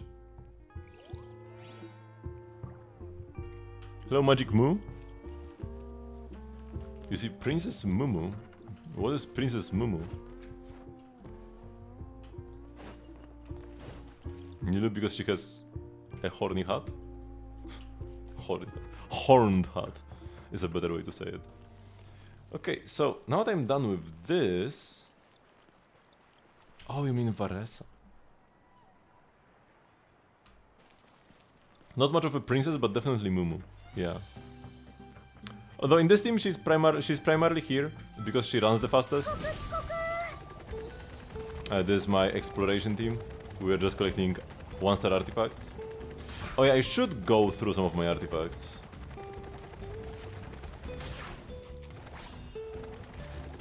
And like level up the pieces that are not leveled up yet. Yeah. Because we have quite a few. All of this stuff that I got recently and haven't touched yet. It's better if I go... She's a remain, so you call her your princess. I really like Versa as well. I do have Versi 1. I don't have the Seek, but I might pick it up next patch actually. It's gonna be a good weapon banner with Varesa and Shilonen together. So yeah, let's go on a character who has Silk and Moon, and this way I can compare the pieces easier. Okay, so What are my flowers on this set? Decent but not... I actually only have 2 flowers. Oh no, I have more. Wait, what is that? Let's go no sorting. So I got 3 flowers on this set. And none of them are that amazing. At most I have 2 ER rolls. Okay. So we wouldn't mind anything that rolled ER. Also rolling... If this rolls crit every time... We don't have anything similar like that. Okay, so this can be actually good. Let's go +8, because we know what +4 is already. Attack percent is fine.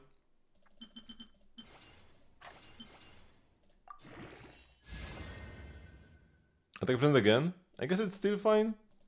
A bit less fine now than on the first roll. Okay, crit damage mid-low roll though. Kinda cancels out the high roll we had here.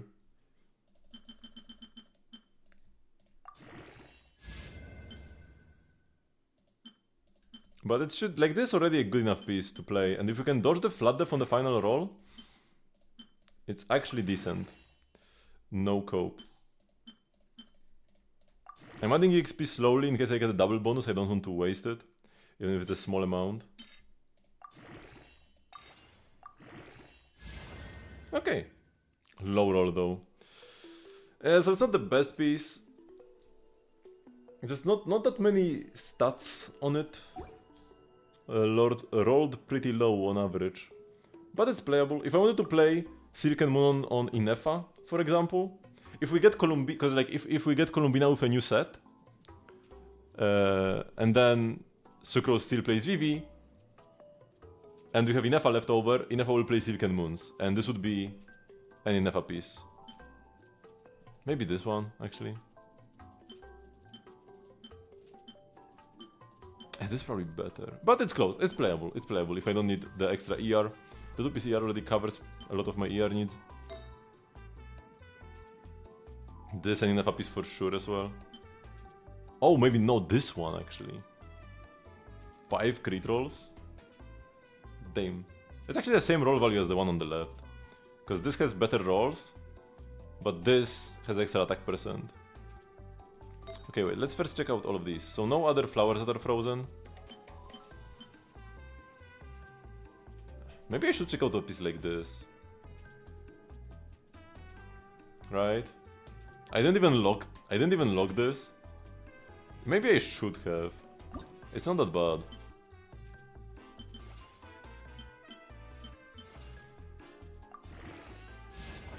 Okay, it's bad. Goodbye. Yoink.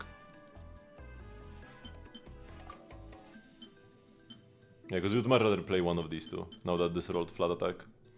Never playable from this point on. Anything else that I maybe shouldn't have thrown out? This has low roll crit damage, low roll ER. The low rolls do matter. This double crit button defense percent? What if the Celadon Mare plays this?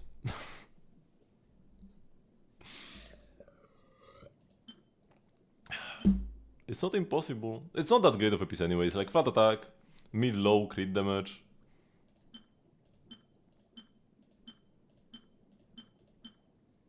If the Celadon Mare is a support, she just plays this, because she wants the ER, right? And this has like no crit, no attack, no HP, so it's a universal piece. Okay.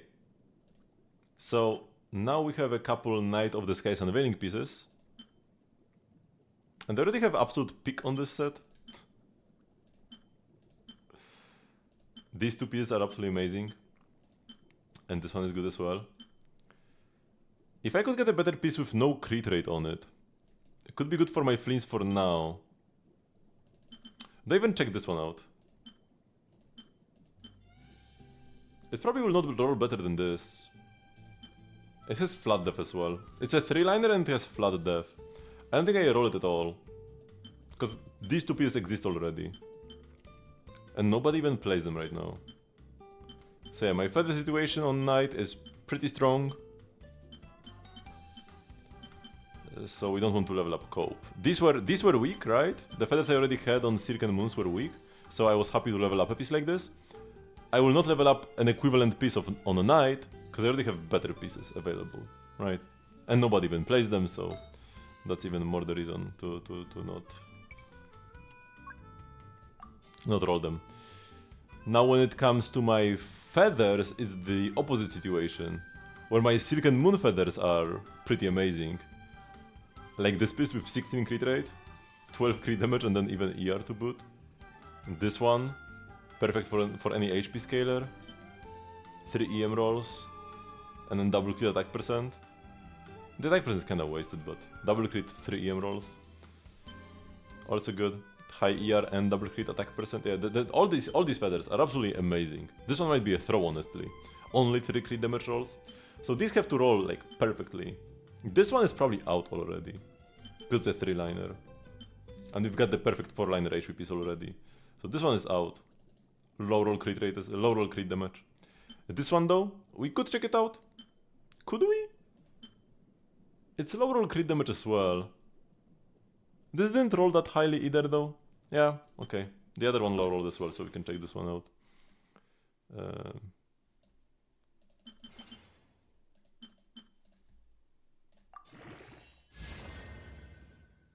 I guess I should have gone +4 first, before going +8. Because then I would have stopped rolling earlier. And then I can go quickly through the others, because depending on my mood, I sometimes throw or keep pieces that are better or worse. Now, like this is probably playable. High roll EM and then mid high roll ER. We don't have a piece that would just roll all ER EM, right? Yeah, this is the closest we have. So this is actually playable, for sure. I think I didn't keep it because it doesn't have crit rate. But we mustn't be too picky. If it rolls flat HP, it's out though. 5 times bonus. That's high roll crit damage. Low ER. Not the lowest though, right? Because lowest is 4.5 and this is 5.2. Or actually, no, this is... Yeah, this is 5.2. Because it's like 4.5, 5.2, 5.8, 6.2? Or something like that. Is this a throw? It didn't roll EM at all, and we wanted EM. So it's a throw. At best we roll twice more into ER. But even then, it's kinda whatever. I am kinda lacking in high ER pieces in these slots though. Nah, whatever. Any 3-liners are kinda out. The ER EM ones are the only thing I could consider. But do that, I go with 4-liners. Okay, and with these, okay, I kinda have the perfect piece for Flints already. 5 rolls, 4 good stats, 5 good rolls, 5 rolls on this one, and never doesn't even play it. Oh yeah, because she's capped on crit rate probably. Is this better than this? I guess this has both crits, this only has 1 crit. Yeah, that's the difference. So they should be like the same. Because this one has one more roll, because it's a 4-liner, but this one has 1 more good stat. So that this equals out, evens out. So my feathers are also really strong here. So it really needs to be like a 4-liner double crit to even consider. Stuff like this, yeah, kinda dead on arrival. Wait, what if I wanted a DPS piece for like a defense scaler or HP scaler? Do we have options for that? This is decent always. Yeah, this is always decent as well. So is this. This is even better for a defense scaler. Yeah, okay. It's fine. This as well. We don't need to cope. Okay, what about here? We've got some EM and HP suns. Do I have any HP suns right now? Yes. These ones that rolled 3 rolls into crit, quite high, 1 into EM, and then it has ER as well. So these HP suns would need to be like perfect. And they aren't. And HP suns are like, nobody wants to play HP suns here right now even. This has the lowest rolls possible in flat HP. Yeah, I'm gonna throw both of these. What is the chance that you need 2 onset HP suns on Silk and Moons? The only reason to roll more to like try to roll more of them is to have like a higher ER sub, but if I need more ER, I'm just gonna play ER Suns. Which I actually have only one of, so what I need are more ER Suns for sure. Are there any ER Suns that I threw out that could be any decent? Yeah, like this could be better for sure. I guess we prefer crit rate for the Favonius. But maybe I try this out? If you roll like EM every time? Do I?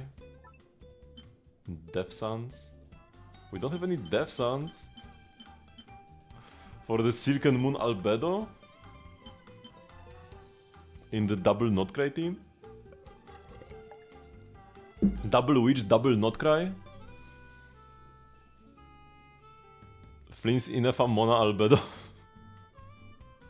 That's probably not the worst team ever. Although the Hydro up is probably sus, especially with Albedo taking away your application and you have no shred. Hey, that's not a good team. Ah, you can play Sucrose instead, and with Sucrose it's better. Sucrose will help instead of hurting the Hydro up, probably, maybe. Or at least she won't hurt. But then you don't play Albedo, so you don't play Silken Moons on Albedo. And this is to... yeah, no.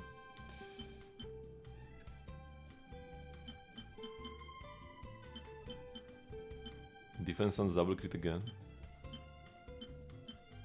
The defense is calling me. Attack Suns, crit rate, ER, EM. Okay, we have like decent attack Suns already. Yeah. Even great attack Suns. ER with crit rate attack. ER with EM attack. This is kinda nice. If we roll out of crit rate, let's see. If I roll crit rate at +8, I will keep this. If I don't, I will throw it. Okay, it's dead. I had one more piece I saved. This ER piece. As long as we roll on the bottom every time.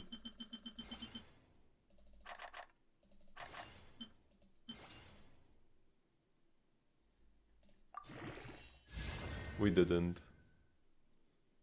Or am I fine with the defense percent? It has no crit rate, so no higher Favonius proc chance. You don't even need Favonius on Aino though. Like, you don't even need crit rate on Aino to proc Favonius, as long as a Lunar Charge crits while she's on field. Which it will. Because my Flynn's caps crit rate. And so does my Inefa. So I just want more EM? Nah, whatever, these pieces aren't great. Okay, I already have like the almost perfect attack stance here. My attack stance are kinda cracked. I could use more EM sounds, I guess. Defense, no man. Defense HP? What are these? I need to take a quick bathroom break. I will be right back.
Okay, I'm back.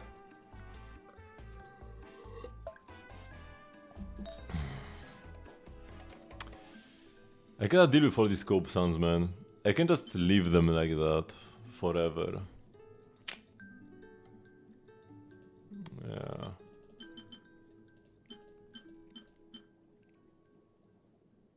I mean, these are like fine to level, probably, right? Are they? Because I was on Suns, right? So, EM Suns, EM Suns. I've got this EM with 3 crit rolls and it has base ER. Then this EM with no rolls at all. Then EM with 2 ER. And that's it. So yeah, this is like as bad as it gets. Why do I play this? I probably just got it early and then I never bothered to switch to actually usable pieces like this one. Definitely unlock this, because we are throwing this one out. So there is some room for improvement. I don't know if this piece ever gets through though. If you play EM Suns, you rarely care for crit. No, you definitely could care for crit as a not crit character though. Like Inefa usually doesn't play EM Suns but can. Lauma in Bloom teams can play EM Suns with crit when she actually deals damage as well. But even if this rolls for crit, it still got double flat subs. Yeah, I'm just not gonna play that. This on the other hand has ER, which is more promising, and crit is the more important crit for Favonius. Let's go +8 immediately, because we know what happens at +4.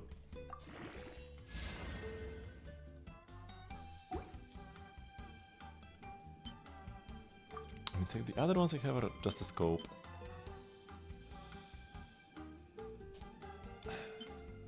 Nah. I would sooner give the other ones a chance. The double crit ones. Where do they go? These ones. This is a 4-liner with crit damage attack %. This could roll well.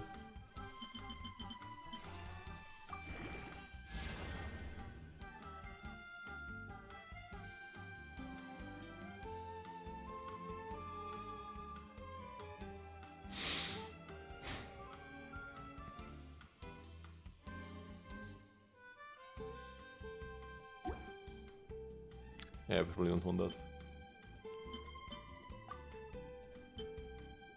Okay, I'll give these ones a chance. Let's throw one of the +4s here. And go to 8.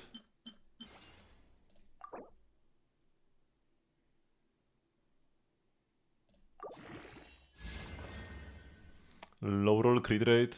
Isn't the best, but it's a crit rate roll. It was mid-high to begin with, so it's kinda like mid on average.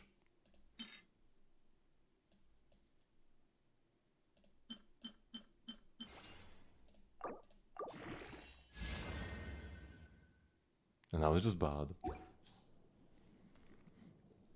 Okay, and then the real tough part starts with the Night Goblets. Because yeah, my attack goblets are pretty good already.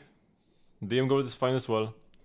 But then we enter the cope area with the 4-liner defense goblets. I guess let's just check them out, man. If I roll attack %, I will throw it out. Do I have more than one 4-liner double crit defense goblet? Or is there only one? This one is a 3-liner. Okay, so I might give this piece like 1 roll of leeway. Like 1 attack % roll and I can still keep it. Just throw something fatty. Let's go +12. Instantly.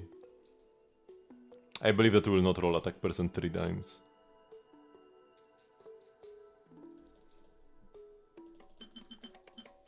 Double bonus. Nope. Pretty low? Yeah, that's like 2.7 twice, right? Yeah, lowest possible crit rate rolls. Mid-low crit damage as well. It's still a 4-liner with 5 crit rolls so far. Not terrible.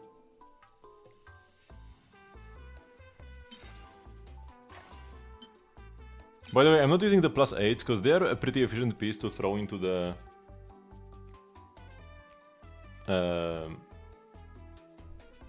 grinding machine that gives you sanctifying elixirs every patch. Double bonus! Crit damage high roll. We might have 7 crit damage rolls on our hands.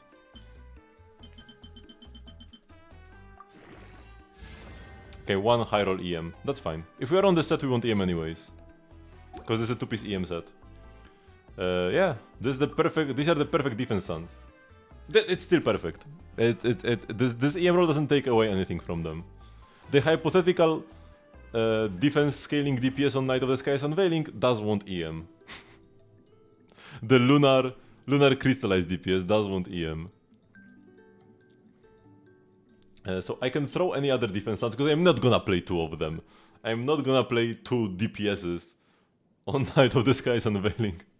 If it was a 4-liner, I could just have like maybe offset suns even. But yeah, no, it's a 3-liner. So that one is out. We can throw out any defense suns. Okay, now for the HP cope. We've got this. Let's also give it 1 sub of leeway. So 1 flat HP roll and it's still okay. And let's start with plus 12.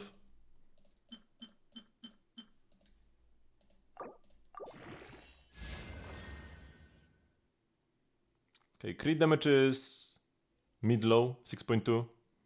ER is low. Or mid-low as well, right? It's 5.2. Not the best, but I said 1 sub of leeway is there, so we can still continue rolling. If it rolls flat HP again, I throw it though. Low roll ER. It's not the greatest, but...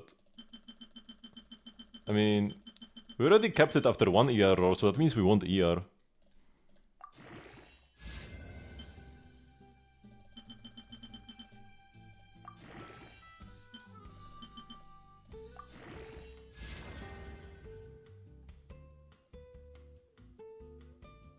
This high roll? Yeah, high roll crit damage. It's like it would be a good Furina piece. If Furina could play this set. It's not great though. And there'll probably never be anybody who wants to play this. But it's not bad. It's a 4-liner.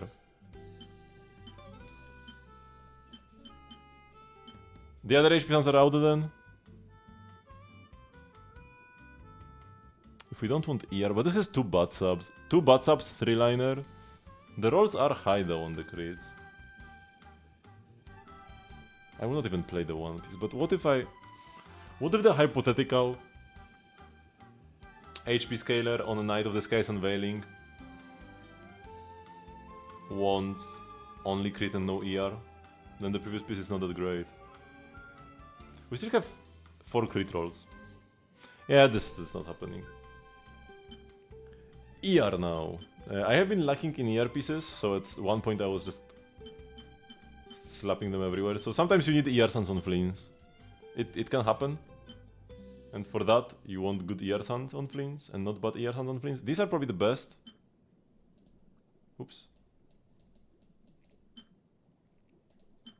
We've got this double critter, but it's got like HP, and then this single critter, but it's got 2 good stats. I'll start with this, especially because my fleens doesn't want crit rate. Because he's already oversaturated, like, he's capping on crit rate. We're also running out of EXP. EM mid-high roll is good.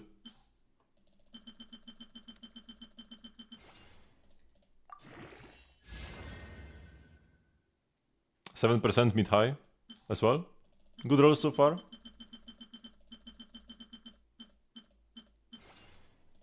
Double bonus is huge.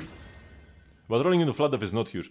I do, however, not have any ER suns on this set, so I will still continue. Mostly because I got the double EXP. Like, I'm already so close, might as well. However, I will need to use some of these, because I don't have enough EXP otherwise.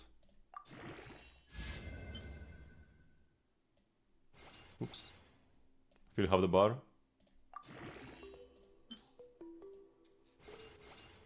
My god, my mouse keeps clicking, not what I want.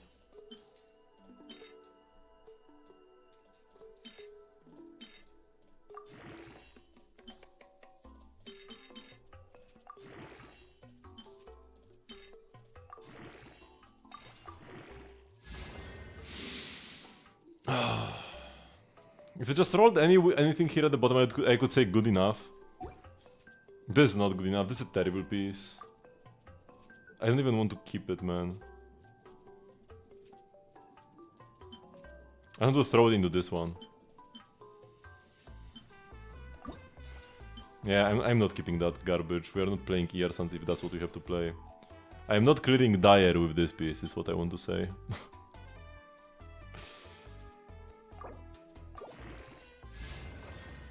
This is even worse.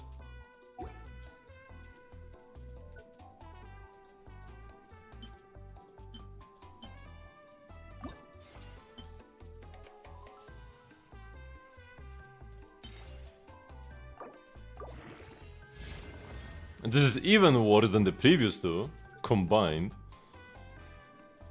One last chance, and this one has crit rate, so it's not even good, man. It can't even be played on flints.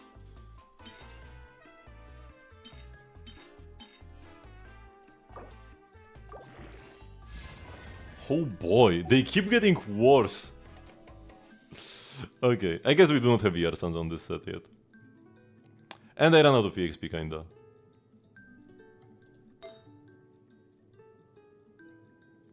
Having Genshin yet? No, we can do it. We're already 2/3 of the way through the stream. So let's go.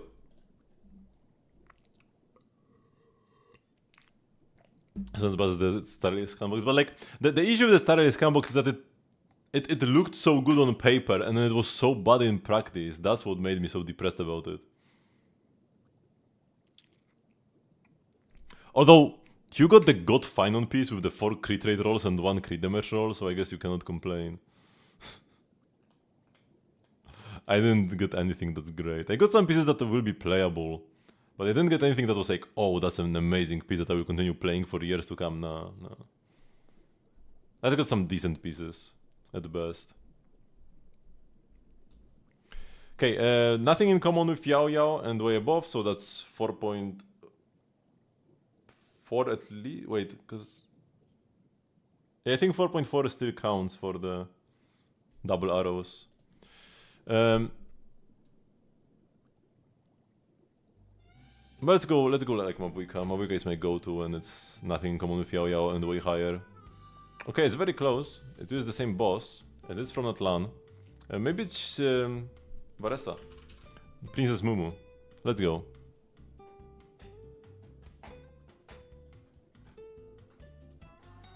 If you ever see any stickers on my back, do me a favor and take them off. That's it, honestly.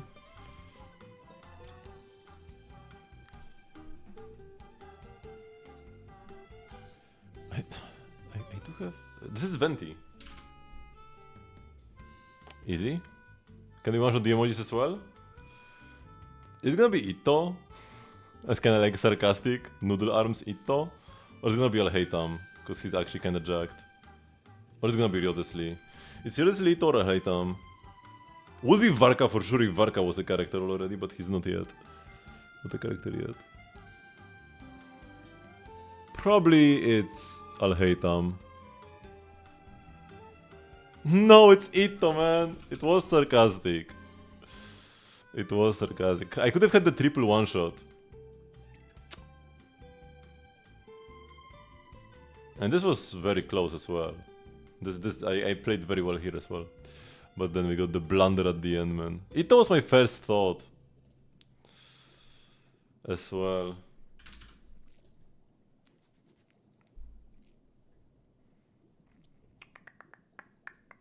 We're above 1.6, so it's 2.6 or later.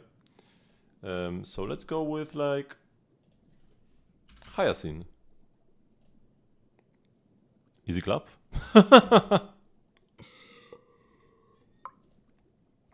Come on, get some rest already. What's the matter? I'm not going anywhere.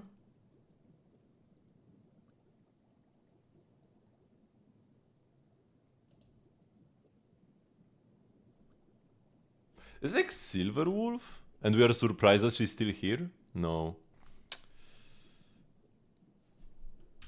Sampo? Nice. Yeah, so it's kind of like I guess the vibe of this sentence Like it's we are surprised that this character is just staying here, even though we would expect them to be gone. 休憩するべき時はしっかり休みましょう。そう身構えないでください。僕は逃げたりなんかしませんよ。Hey, in Japanese he even says, "Don't look at me like that." I'm not gonna run away. Man, I love Sampo so much. 休憩するべき時はしっかり休みましょう。そう身構えないでください。僕は逃げたりなんかしませんよ。 And the voice is so lovely. Oh, that was already the quote. Yeah, we had the normal mode, now the quote. The guess number 2 on both of them. Are we gonna get this in 2 as well? The issue with the star rail ability is that on the second guess you don't get anything extra. Only on the third guess you see a bit more of the ability. So if I cannot guess it first try, I probably don't guess it later. It's a blade, maybe Acheron. Maybe Jingliu. Oh, I think it's actually Jingyuan. No! Midnight Tumult? Wait, shoot, what is this? Midnight? From this name I would definitely say Jingliu, but we already guessed Jingliu, I cannot guess Jingliu again. Night? Night character, moon-themed character with a blade like this? Is it like facial? Oh, it's Kafka. Huh. She does have a blade, she doesn't use it much. Okay, we're not getting a full day of 2 shots on Star Rail. I hate when it's just wind, man. Anaxa. Wait, who is this even? Blade. No. What?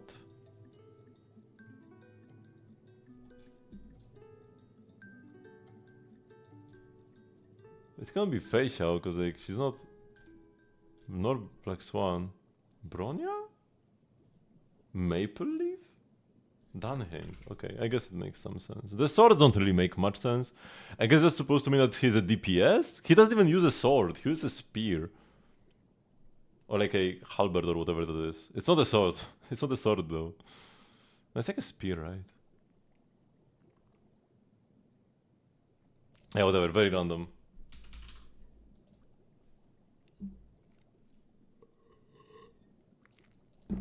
Anomaly? Miyabi? I like guessing Miyabi because she has nothing in common with Piper, outside of the specialty, and then there is like another anomaly character in her faction, so it can be like faction match with Yanagi. Okay, this map doesn't really tell me much. Weekly boss.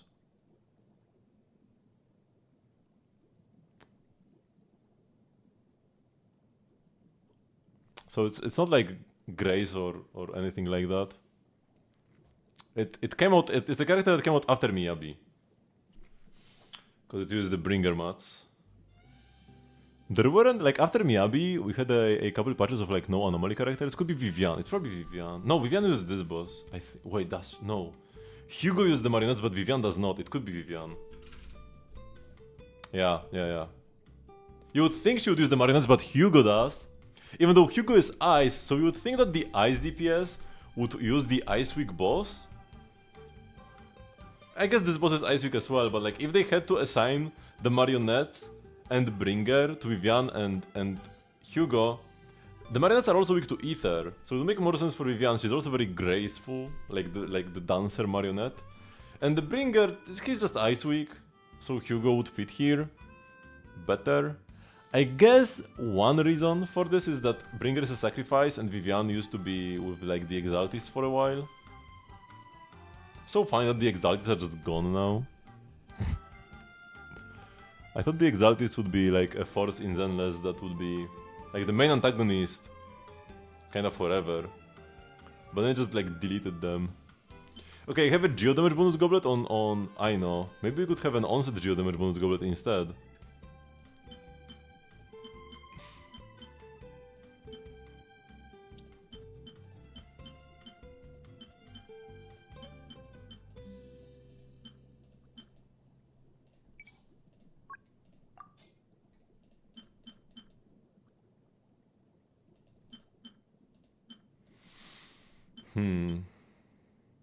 Both of these goblets are actually played as offsets on my other characters.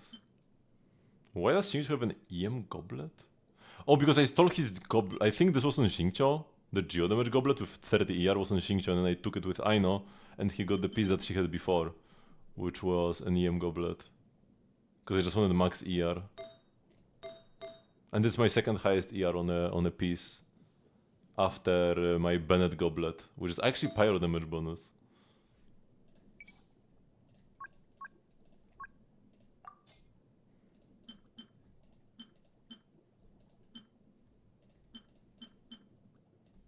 Okay, I ran out of EXP anyways. I can get some more EXP if I just destroy some pieces.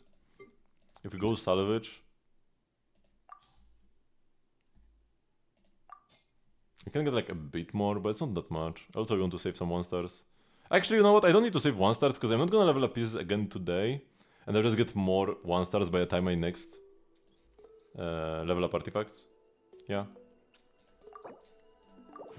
We could also strongbox something, but I want to wait until we see the sets in the next patch. Because if it turns out... Like, it depends on whether the set is good for witches, and also which witches will it be good for? Will it be good for everybody, or maybe only Durin and Klee, because maybe it's a pyro set, right? Maybe it's a pyro set so that Durin, Klee, and Alice can play it. But then Mona, Albedo, Fischl are being like thrown out the window. I mean, Fischl already has a good set, and so does Albedo. It will be just Mona. But Mona also has like the Hydro sets. So yeah, I could strongbox Nymph's Dream for Mona. But it might be getting replaced in a patch anyways. And I'm pretty sure, so like next Stygian, if I needed some new pieces for next Stygian, I could strongbox for that. But if I pull like C2 Durin, the next Stygian should be trivial anyways. Because if you pull the new character, usually you just insta-clear one side. I'm not even sure which one is the Durin side, to be honest though. I guess the middle guy with Venti Durin. What am I gonna do against the thingy? What am I gonna do against the Baptist, man? Maybe we play Kinich with Durin.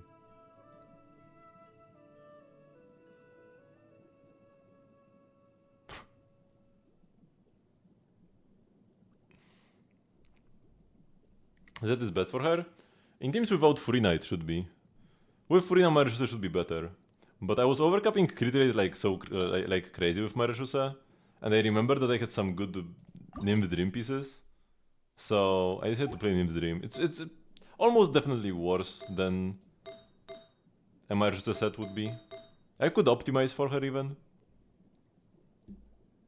Maybe I should just strongbox Marechuse. Maybe get an upgrade for my Skirk as well.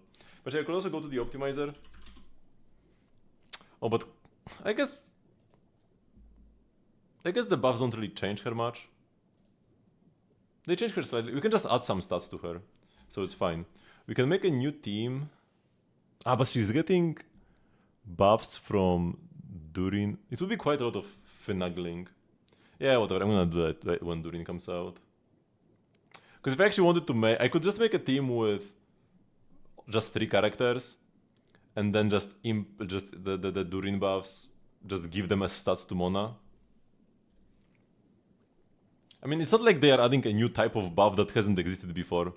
If I'm getting 28% attack from Durin's Sig, I can just give Mona 28% attack.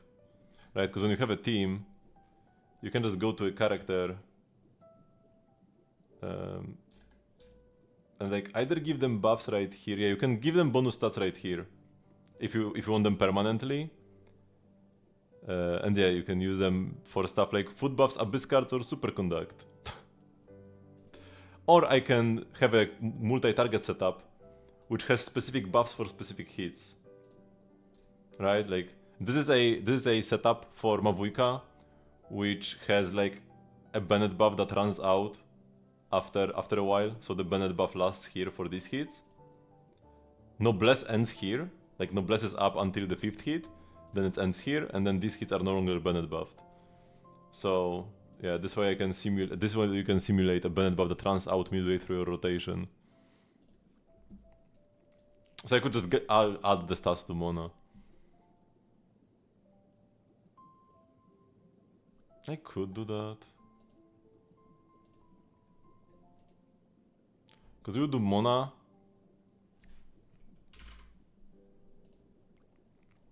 Mona.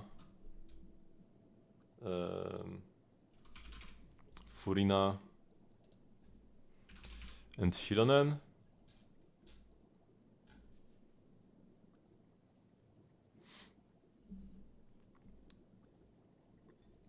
If you're using Durin as a Kino support, we are missing out on a lot of DPS.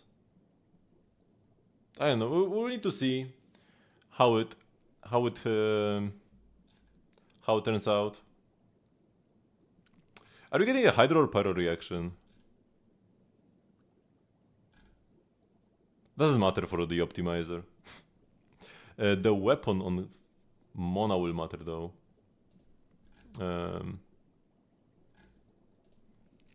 Mona will be playing Cash Flow. We are taking it from Klee, unfortunately.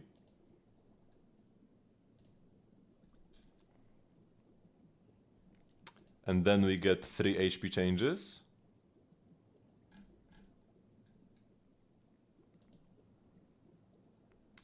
After hitting upon affected by Omen, yeah, sure, we're getting this. Omen is active, and we are getting the crit rate. That is important. That actually matters a lot. We'll give her on average like 2 stacks of the C6 buff, because it will just be active mostly. Like it will just stack itself every second. So let's say we have on average 2 stacks. I don't think every charge attack will get fully buffed by it. Like the first charge attack she does will not be buffed by it because the Omen just goes up, she normal attacks, bam, gets a charge attack. Maybe you get 1 stack on that, but possibly 0. Okay, and then stats for her. So, what is Durin giving us?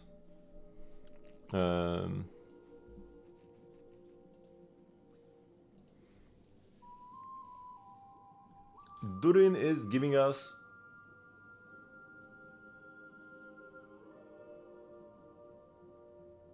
35% shred, which doesn't matter. Shred doesn't change which set will be best, so I don't need to bother putting it in. It will increase the damage of all sets equally. So I guess nothing from his base kit matters, but I will get sick for sure. So we are getting 28% attack.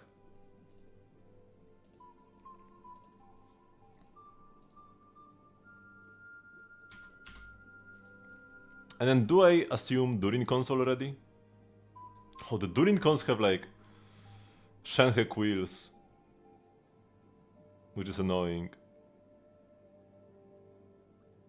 This makes attacks slightly worse. Let's say we are getting like double that. To make attacks slightly worse. And then if I get C2, we get 50% damage bonus. Sure, let's say we are getting 50% damage bonus. So it does work for Hydro. Oh yeah, we are not even getting Hydro Shred at all. I was like, we are getting Shred from Durin. We are not getting Shred from Durin, because Mona is Hydro. But yeah, but we are getting damage bonus because Vape counts here.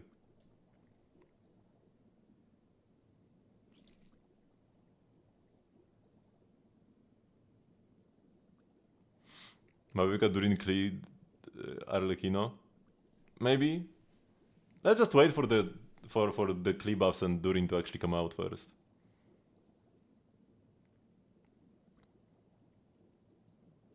The reason why people do Klee C1 is because you can get her constellation for free from the selector. No other top pyro DPS has this privilege. So that's why people assume Klee C1. And now it gives you 60% extra attack, which is kinda big.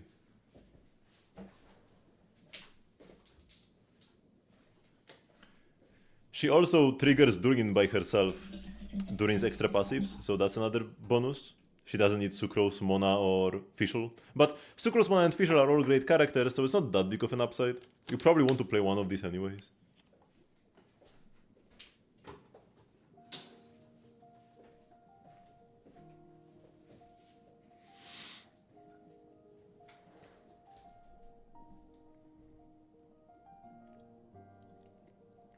Okay, so just say we get those.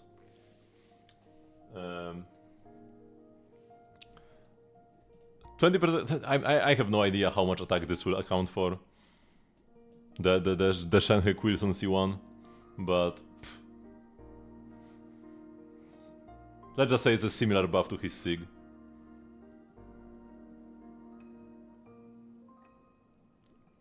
Klee's a character who has some optimization potential as well. Like there is a lot of different combos and cancels you can do on Klee. So it's not a character you can just calc. You cannot trust Klee calcs. It's very easy to under or overestimate Klee, so it can go either way. Because maybe some combos you assume are not gonna be possible or too hard to execute, or maybe you can do extra things and cancel stuff early. It's not something you can just calc raw. It's not like, oh, you just do this string 5 times and bam, that's your rotation. Okay, let's make sure Furina's thingies are there. We've got like half fanfare, sure. Number of the characters, it doesn't matter anyways. And then Shilonen. We did a Hydro reaction, yeah. Hydro reaction is probably better anyways, because we already have a Pyro reaction, so Shilonen only shreds for Mona and Furina. Yeah, that's better, that's better. Okay. So now we can optimize. And when it comes to the set bonuses, the ones that matter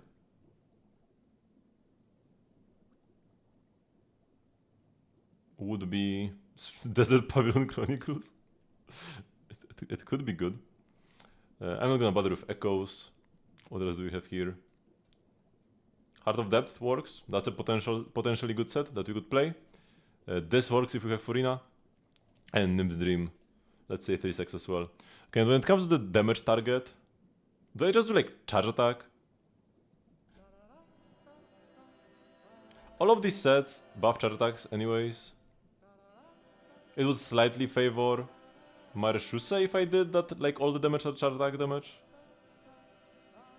Oh, and I guess Heart of Death as well. So Nymph's Dream would be slightly unfavored, because this buffs everything. On the 2-piece Marishuse only buffs charge attacks. And same with Heart of Depth on the 4-piece.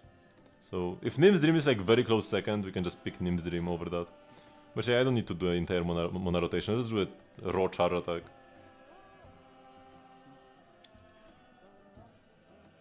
Let's go like 4 threads, should be fine. Let's disallow Skirk. We are not taking away from Skirk, that's important. Everything else is fair game. I guess Nuvillet is not fair game either. Honestly, I could nerf my Nuvillet to make Mona better.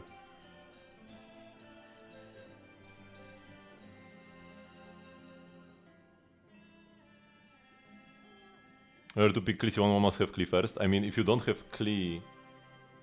I mean, what kind of argument is that? In order to have Mavujka, you must pull Mavujka. Does that make Mavujka bad? Because you must pull her? You must pull every character. So yeah, not really. Klee 1 is not that biased, no. Like, a lot of people probably picked something else already, but if Klee ends up actually being like the second best Pyro DPS at C1, you can just pick her on the next one. And if you don't have Klee anyways, then, I mean, then you don't have Klee, but you might also not have Mavujka, you might not have Arlecchino, you might not have Durin.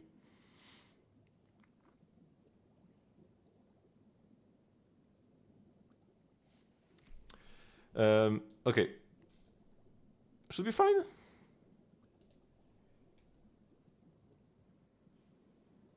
Oh boy, it's gonna take a while. Okay, what about ER requirements? We are only fielding Mona with Furina, they probably are not high.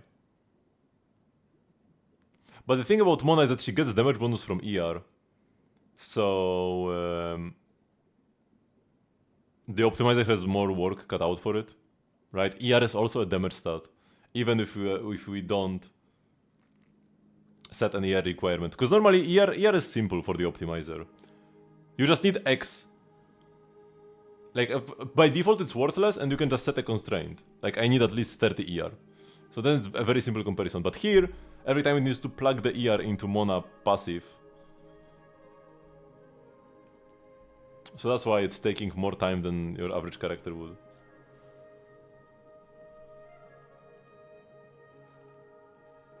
I'm not comparing C1 Klee with C0 Arlecchino if that's true for everyone. I mean, if you own both Klee and Arlecchino, that's when it would make sense to compare them. You can get C1 Klee for free.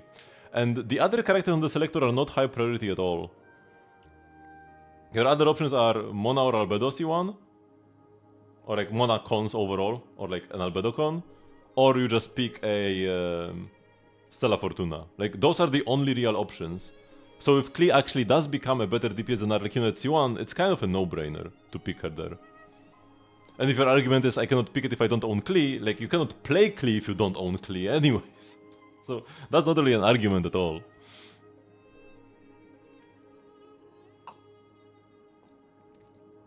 So I would not really say that C1 Klee is particularly biased now.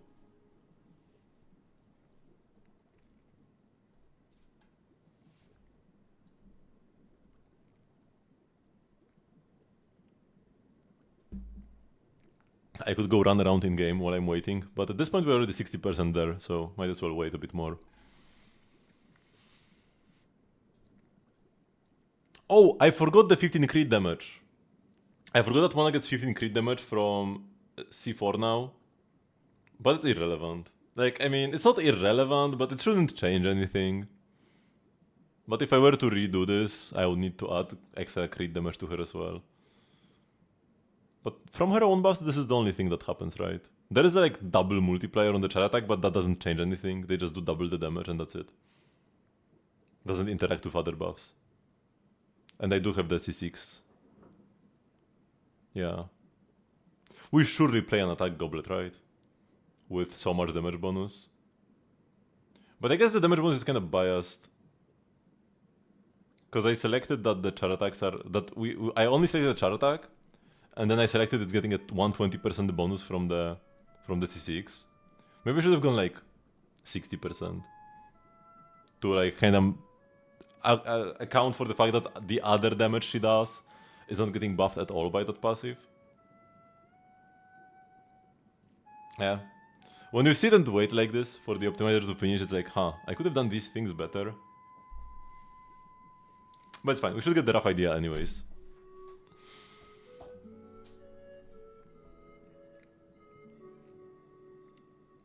Crit will be best for sure anyways.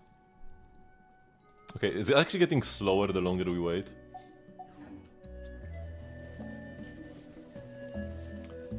Is there anything else I want to do? I kinda keep saying I want to farm wood. But farming wood is kind of a pain, to be honest.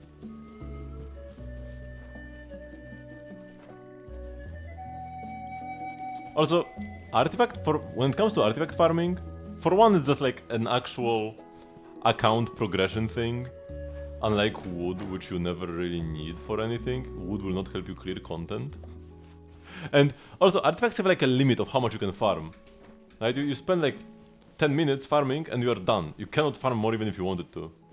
But with wood you can always keep going. So it's kinda like, when do you stop? That's why I like prefer rocks to wood. Also, rocks do matter a bit for account progression. Not much though.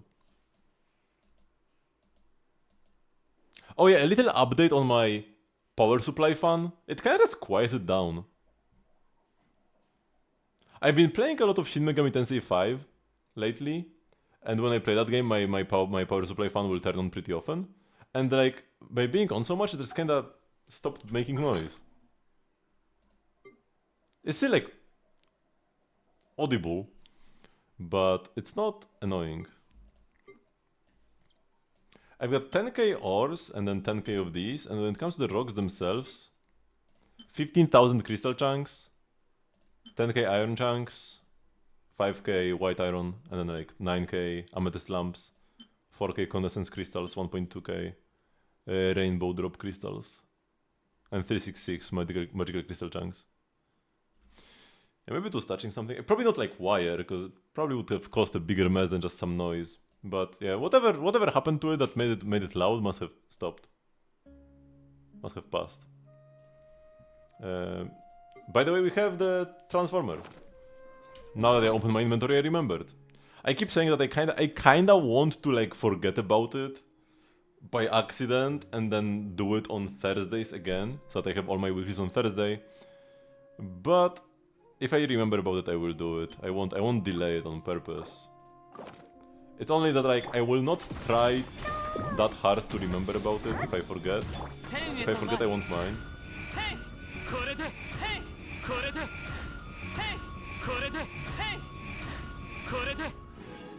Oh, that's a very small thingy. That's 40 Kimura and 4 hero sweets.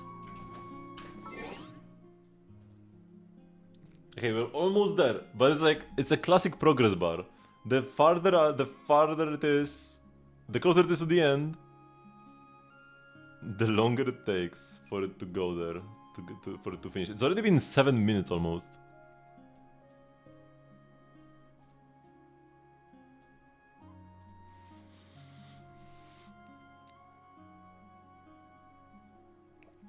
And this is Marius the Hunter. Hey, we play the no, we play the Nim's Dream Hat on the Marius 4-piece as the off-piece. That's so funny actually. I can just take Rio the Sleep pieces. I could take this from Novillet, but we can take the Rio the Sleep piece. And we play an attack goblet. That's a very bad attack goblet though. What? And it's all Marius. Yeah. That is kinda hilarious. That just so happened to be the other that I was considering. How big is the gap between these? Very small. But it's also like mostly the same pieces. Maybe I could have done more sets than just 4. Maybe I should have done like 10 to see if any of them is Nim's Dream. But yeah, probably not. We'll just do this.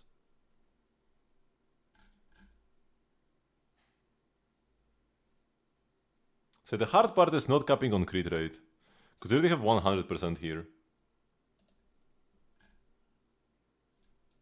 That's why this piece is so good, because it just rolled all attack percent almost. One flat attack roll and then attack percent, and no crit rate rolls. Because even though we have barely any crit rate, 2.7, 6.6, 3.5, 6.2, 3.5, this is capped on crit rate.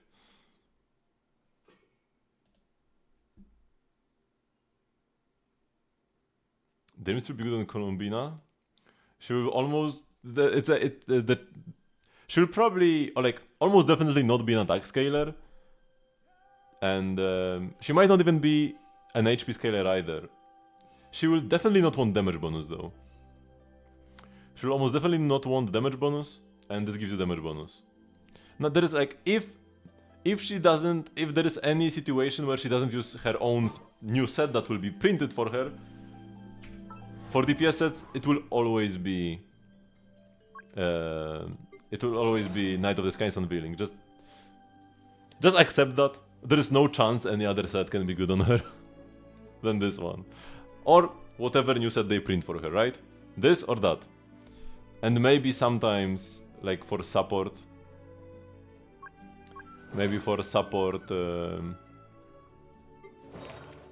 Columbina could play Silken Moons, like those are the only 3 sets that she could ever play. Silken Moons, Night of the Sky's Unveiling, or the new set that's gonna be printed for her. Everything else is just copium.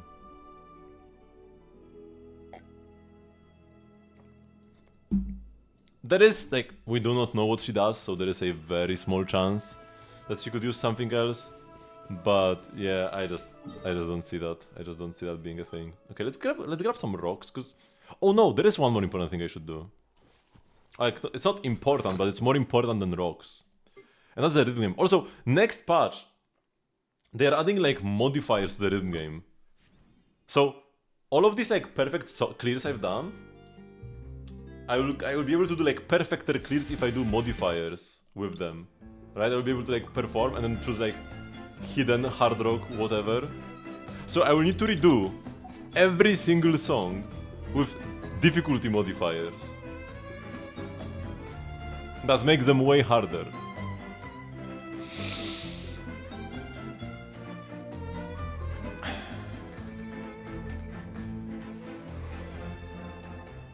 Would it be released if they gave her concession that converts regular reactions to Lunar? No, she could even do this on base and it wouldn't be, like, relevant anyways. Lunar reactions so far aren't really better than the regular reactions. Lunar Bloom, there's zero change to the reaction itself. Nothing at all.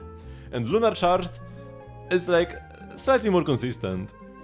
But it's not really that big of a difference if you want to like make a team that focuses on the reaction damage. It's easier to just like get some Lunar Charge damage even if you don't build for it. Like that's the biggest upside. So it's like slightly better. If they just converted the reactions to Lunar reactions across every team in the game, nobody would, nothing would change. No team would suddenly become better, no team would suddenly become worse. Or at least much better or much worse.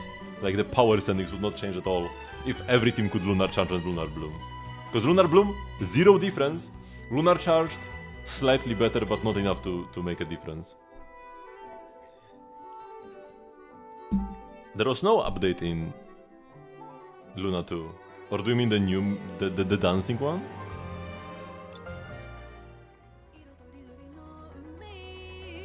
Or wait, no, this was earlier. This was not Luna 2.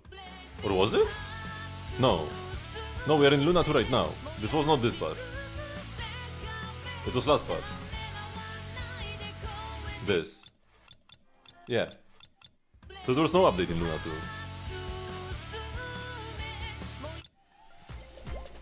I mean, next patch. I mean, it's cool. It's like so much content, but it's probably too much content. I am so close to perfecting the rhythm game right now, and next patch, all my progress is reset to 0. Because now I will be able to do every one of these songs with difficulty modifiers. I will to redo every single song with all the difficulty modifiers for the highest score. If I want a perfect rhythm game, clear. And I will probably never do that. It's probably too much for me. I need to perfect Romari time before that so that I can at least say that I will have done it at some point. I should really like grind this now, kinda like I grinded the Scaramouche song.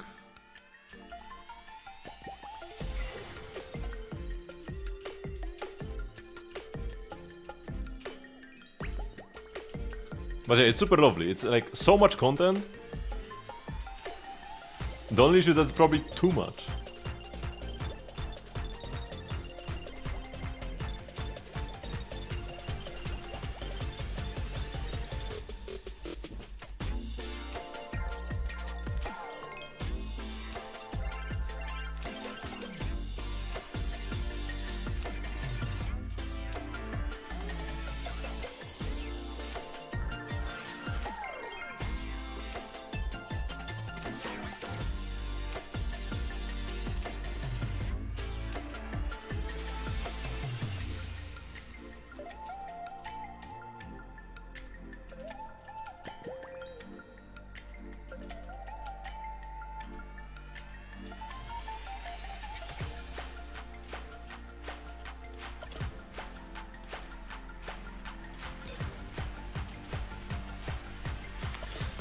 I was so close, too good.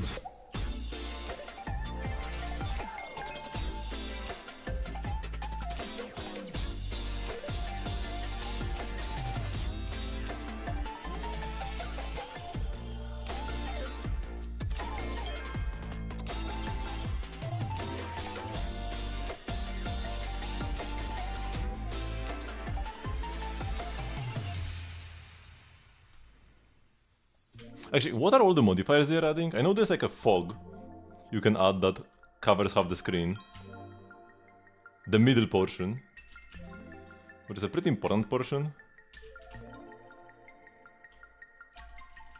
And there's like a hard rock thingy, but I don't even know what it does. Wait, did it give us another look?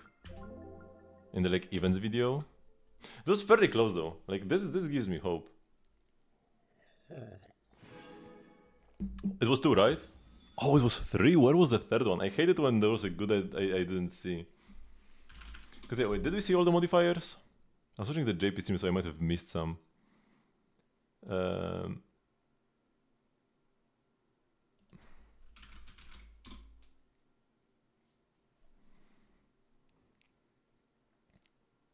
Events overview, this video.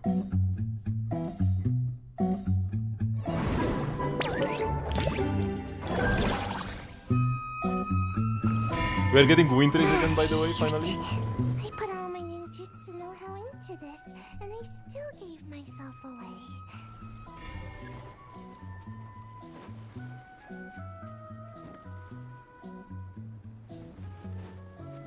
However, like we used to have a shield called map back in the like very first one, I think, or maybe the second one we got. I didn't really like the shield called map, so I'm not sure if I will like this. But like now it's more, they put more effort into this, so maybe the shield called mechanics will be more fun than on that one cave map in Dragon Spine.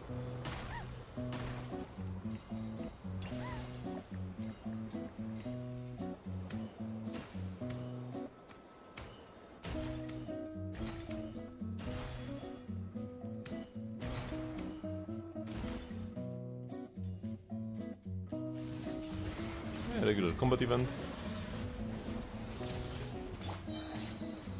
Man, Durin is gonna be so fun.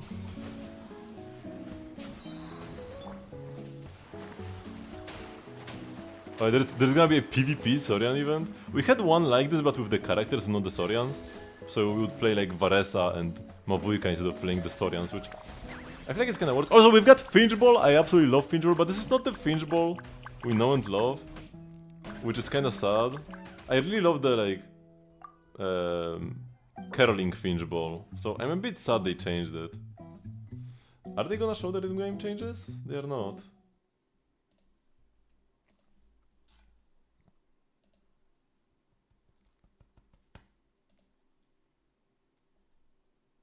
So we need to watch the entire live stream. I was the JP one originally. It should be in the event section. Oh yeah, here it is. Nice, we found it fairly quickly. So cute. Aw, cute! It feels like we're growing closer and closer to them throughout these interactions. Yeah. In addition, travel. Oh, this. Some significant updates to repertoire of myriad melodies. Ooh. First, a custom. Yeah, okay, so there are hard notes. Musical notes will shrink in size, giving you less time to hit them. Long notes will have longer tail ends. What do they mean by longer tail ends? Just you need to hold them for longer?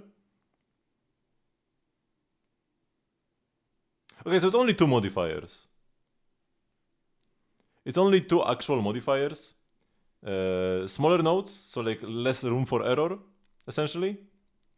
And then fog. So there is no double speed. There is no nightcore mode. And there is don't allow mistakes, but this is not, even if you are grinding a song to like perfect it, you shouldn't select this. It's still better to play the entire song and like, you know, get good. Maybe if there's like one thing at the beginning, but nah. It's better to play the entire thing, get some practice in. It can be useful sometimes. If it gives you any extra points, then you need to select it. But it probably will not. Performance mode is being added. In this mode, you can customize the difficulty of official and self-made scores to give yourself an added level of challenge. Oh, and easy notes on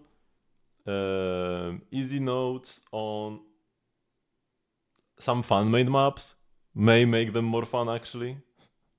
So hard. It really does. I'm not good. You can still see them at the top, so this is not a big deal at all. Okay, This should not matter. I'm gonna do my best. Plus, repertoire of myriad melodies co-op. Co-op can be also fun. I did play some co-op back like in Osu with my friend. For a simultaneous performance and compete for rankings based on their scores. You can finally jam out with your friends. This rewards consistency. Like playing co-op rewards consistency more than like just perfecting a section to do it once. Oh, definitely. And in addition, Like no, you can sometimes get lucky, get a map cleared easily, but then you cannot replicate it. But in co-op, it actually matters that you should be able to do it every time. Okay, and then this anecdotes.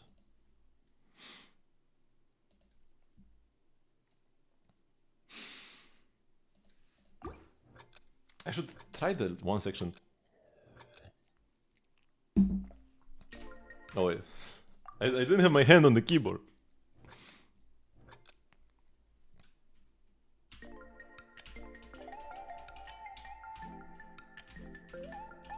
The biggest change they should do to this now is more FPS, please.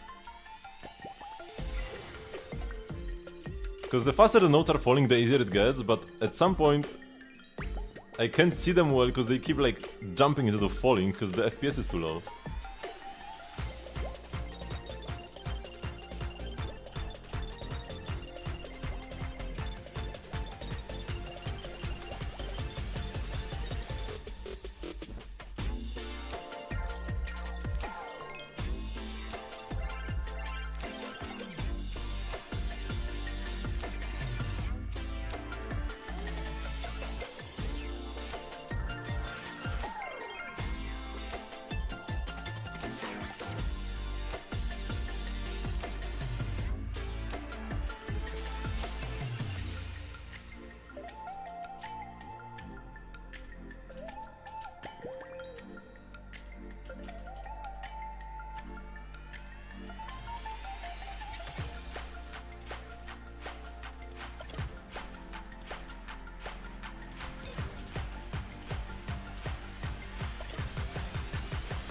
That was one good.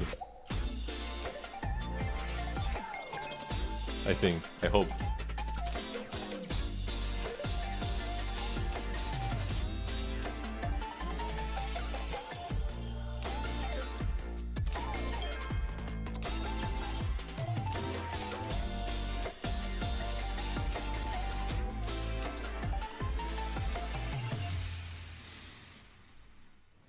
And now I need to do this with less room for error. On sections like these, that's where the hard notes will matter most.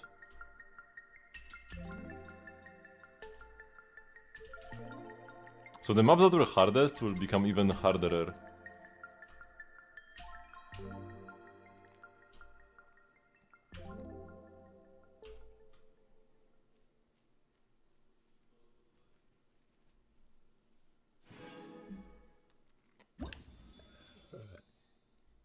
Only one good. Okay, we can do this, we can do this. Surely.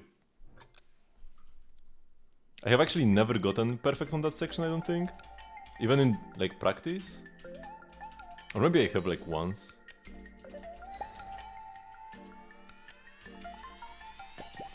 Actually, I just gotta do it live.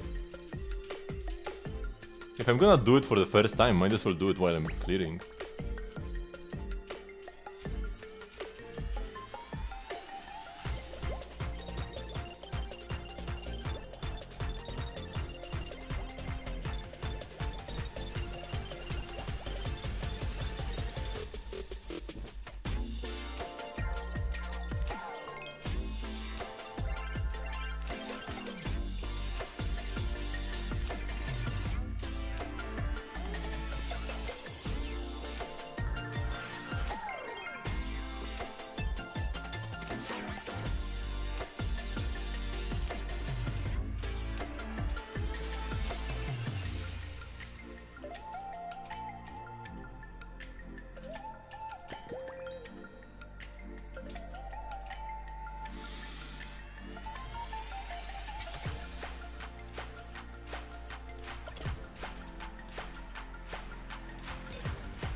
Bunch of goods this time.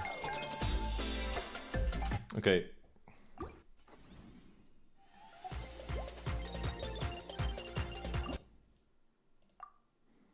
Wait, no, not advanced editing. It's import that I want to do.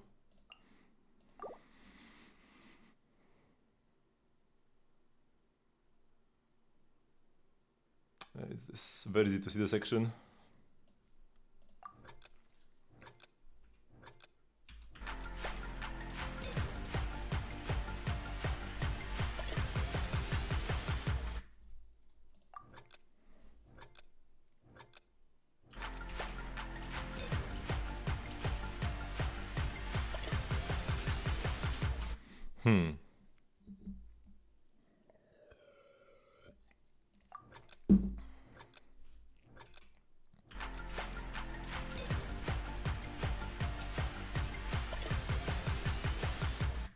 I'm trying to think of it in a different way, instead of doing like, in my brain, instead of thinking that it's like one arpeggio that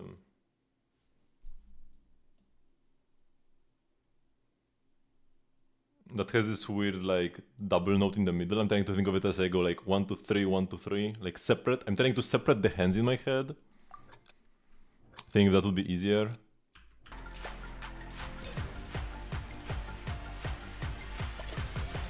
And it's kind of not working well, but I'm not even sure why. Why is it so hard to do it like this?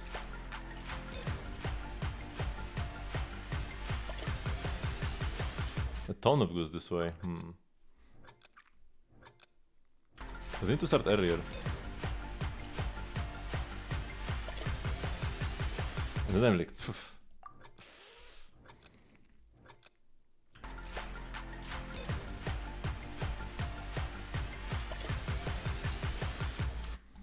For the final part, I just need to listen to the music, because that one is pretty easy if you actually listen to the rhythm and you are not too focused on the notes area.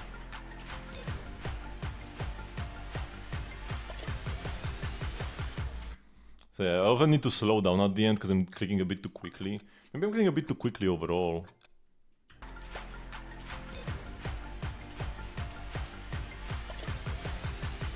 Yeah, it was almost perfect. I just need to chill. I'm going too fast.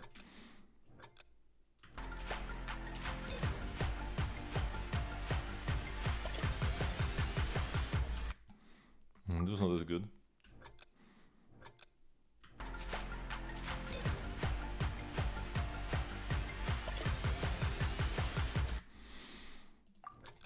Chill and look more at the top. I'm looking too much at the bottom of the screen. That's like a surefire way to lose. I was going too fast again. I guess I'm not missing much in these sections anymore.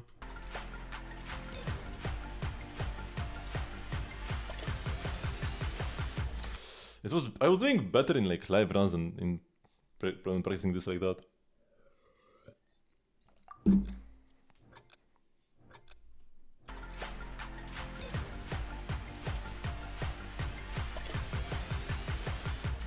It was kinda good at the beginning and I failed abysmally.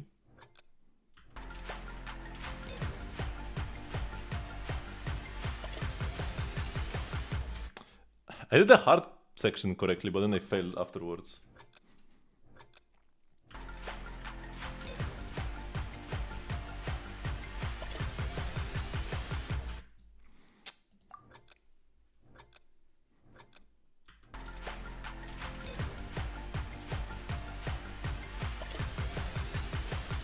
It was almost perfect.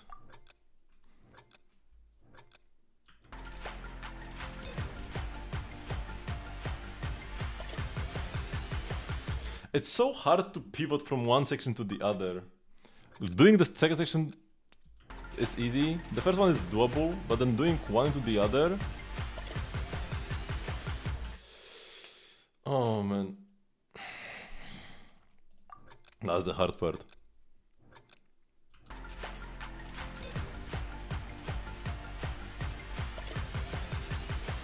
And once again, I did the first part correctly, but then the transition from one to the other is where I fail.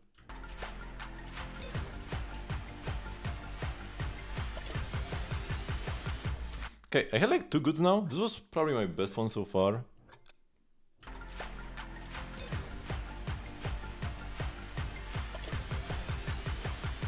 Listen to the music. After I'm done with the arpeggios, listen to the music.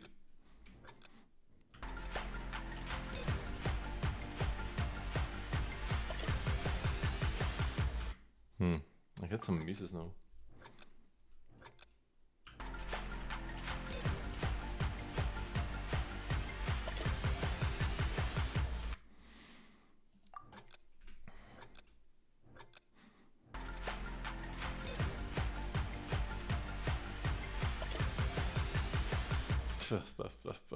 Now my fingers are too cold, man.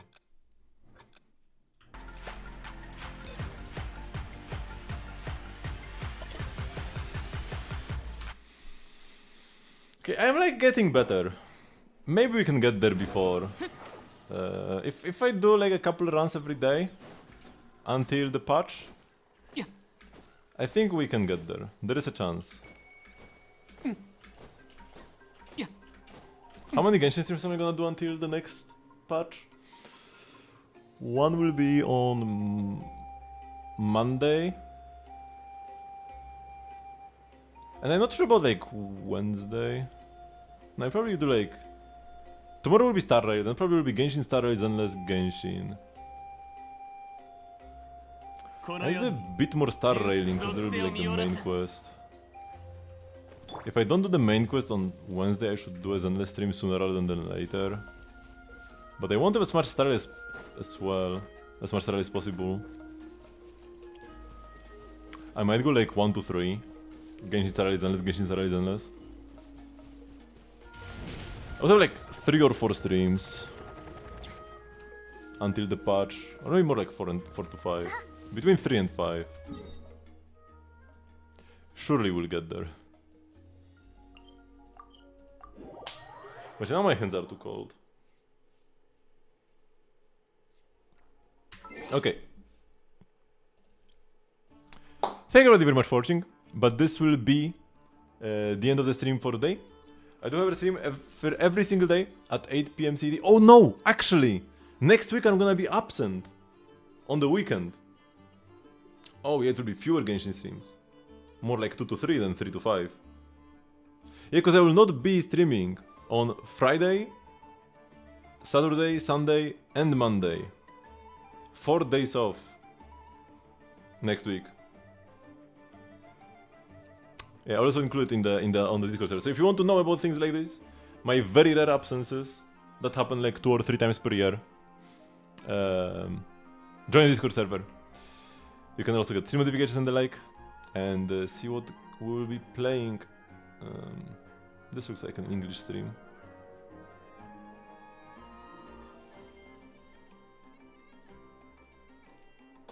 So yeah.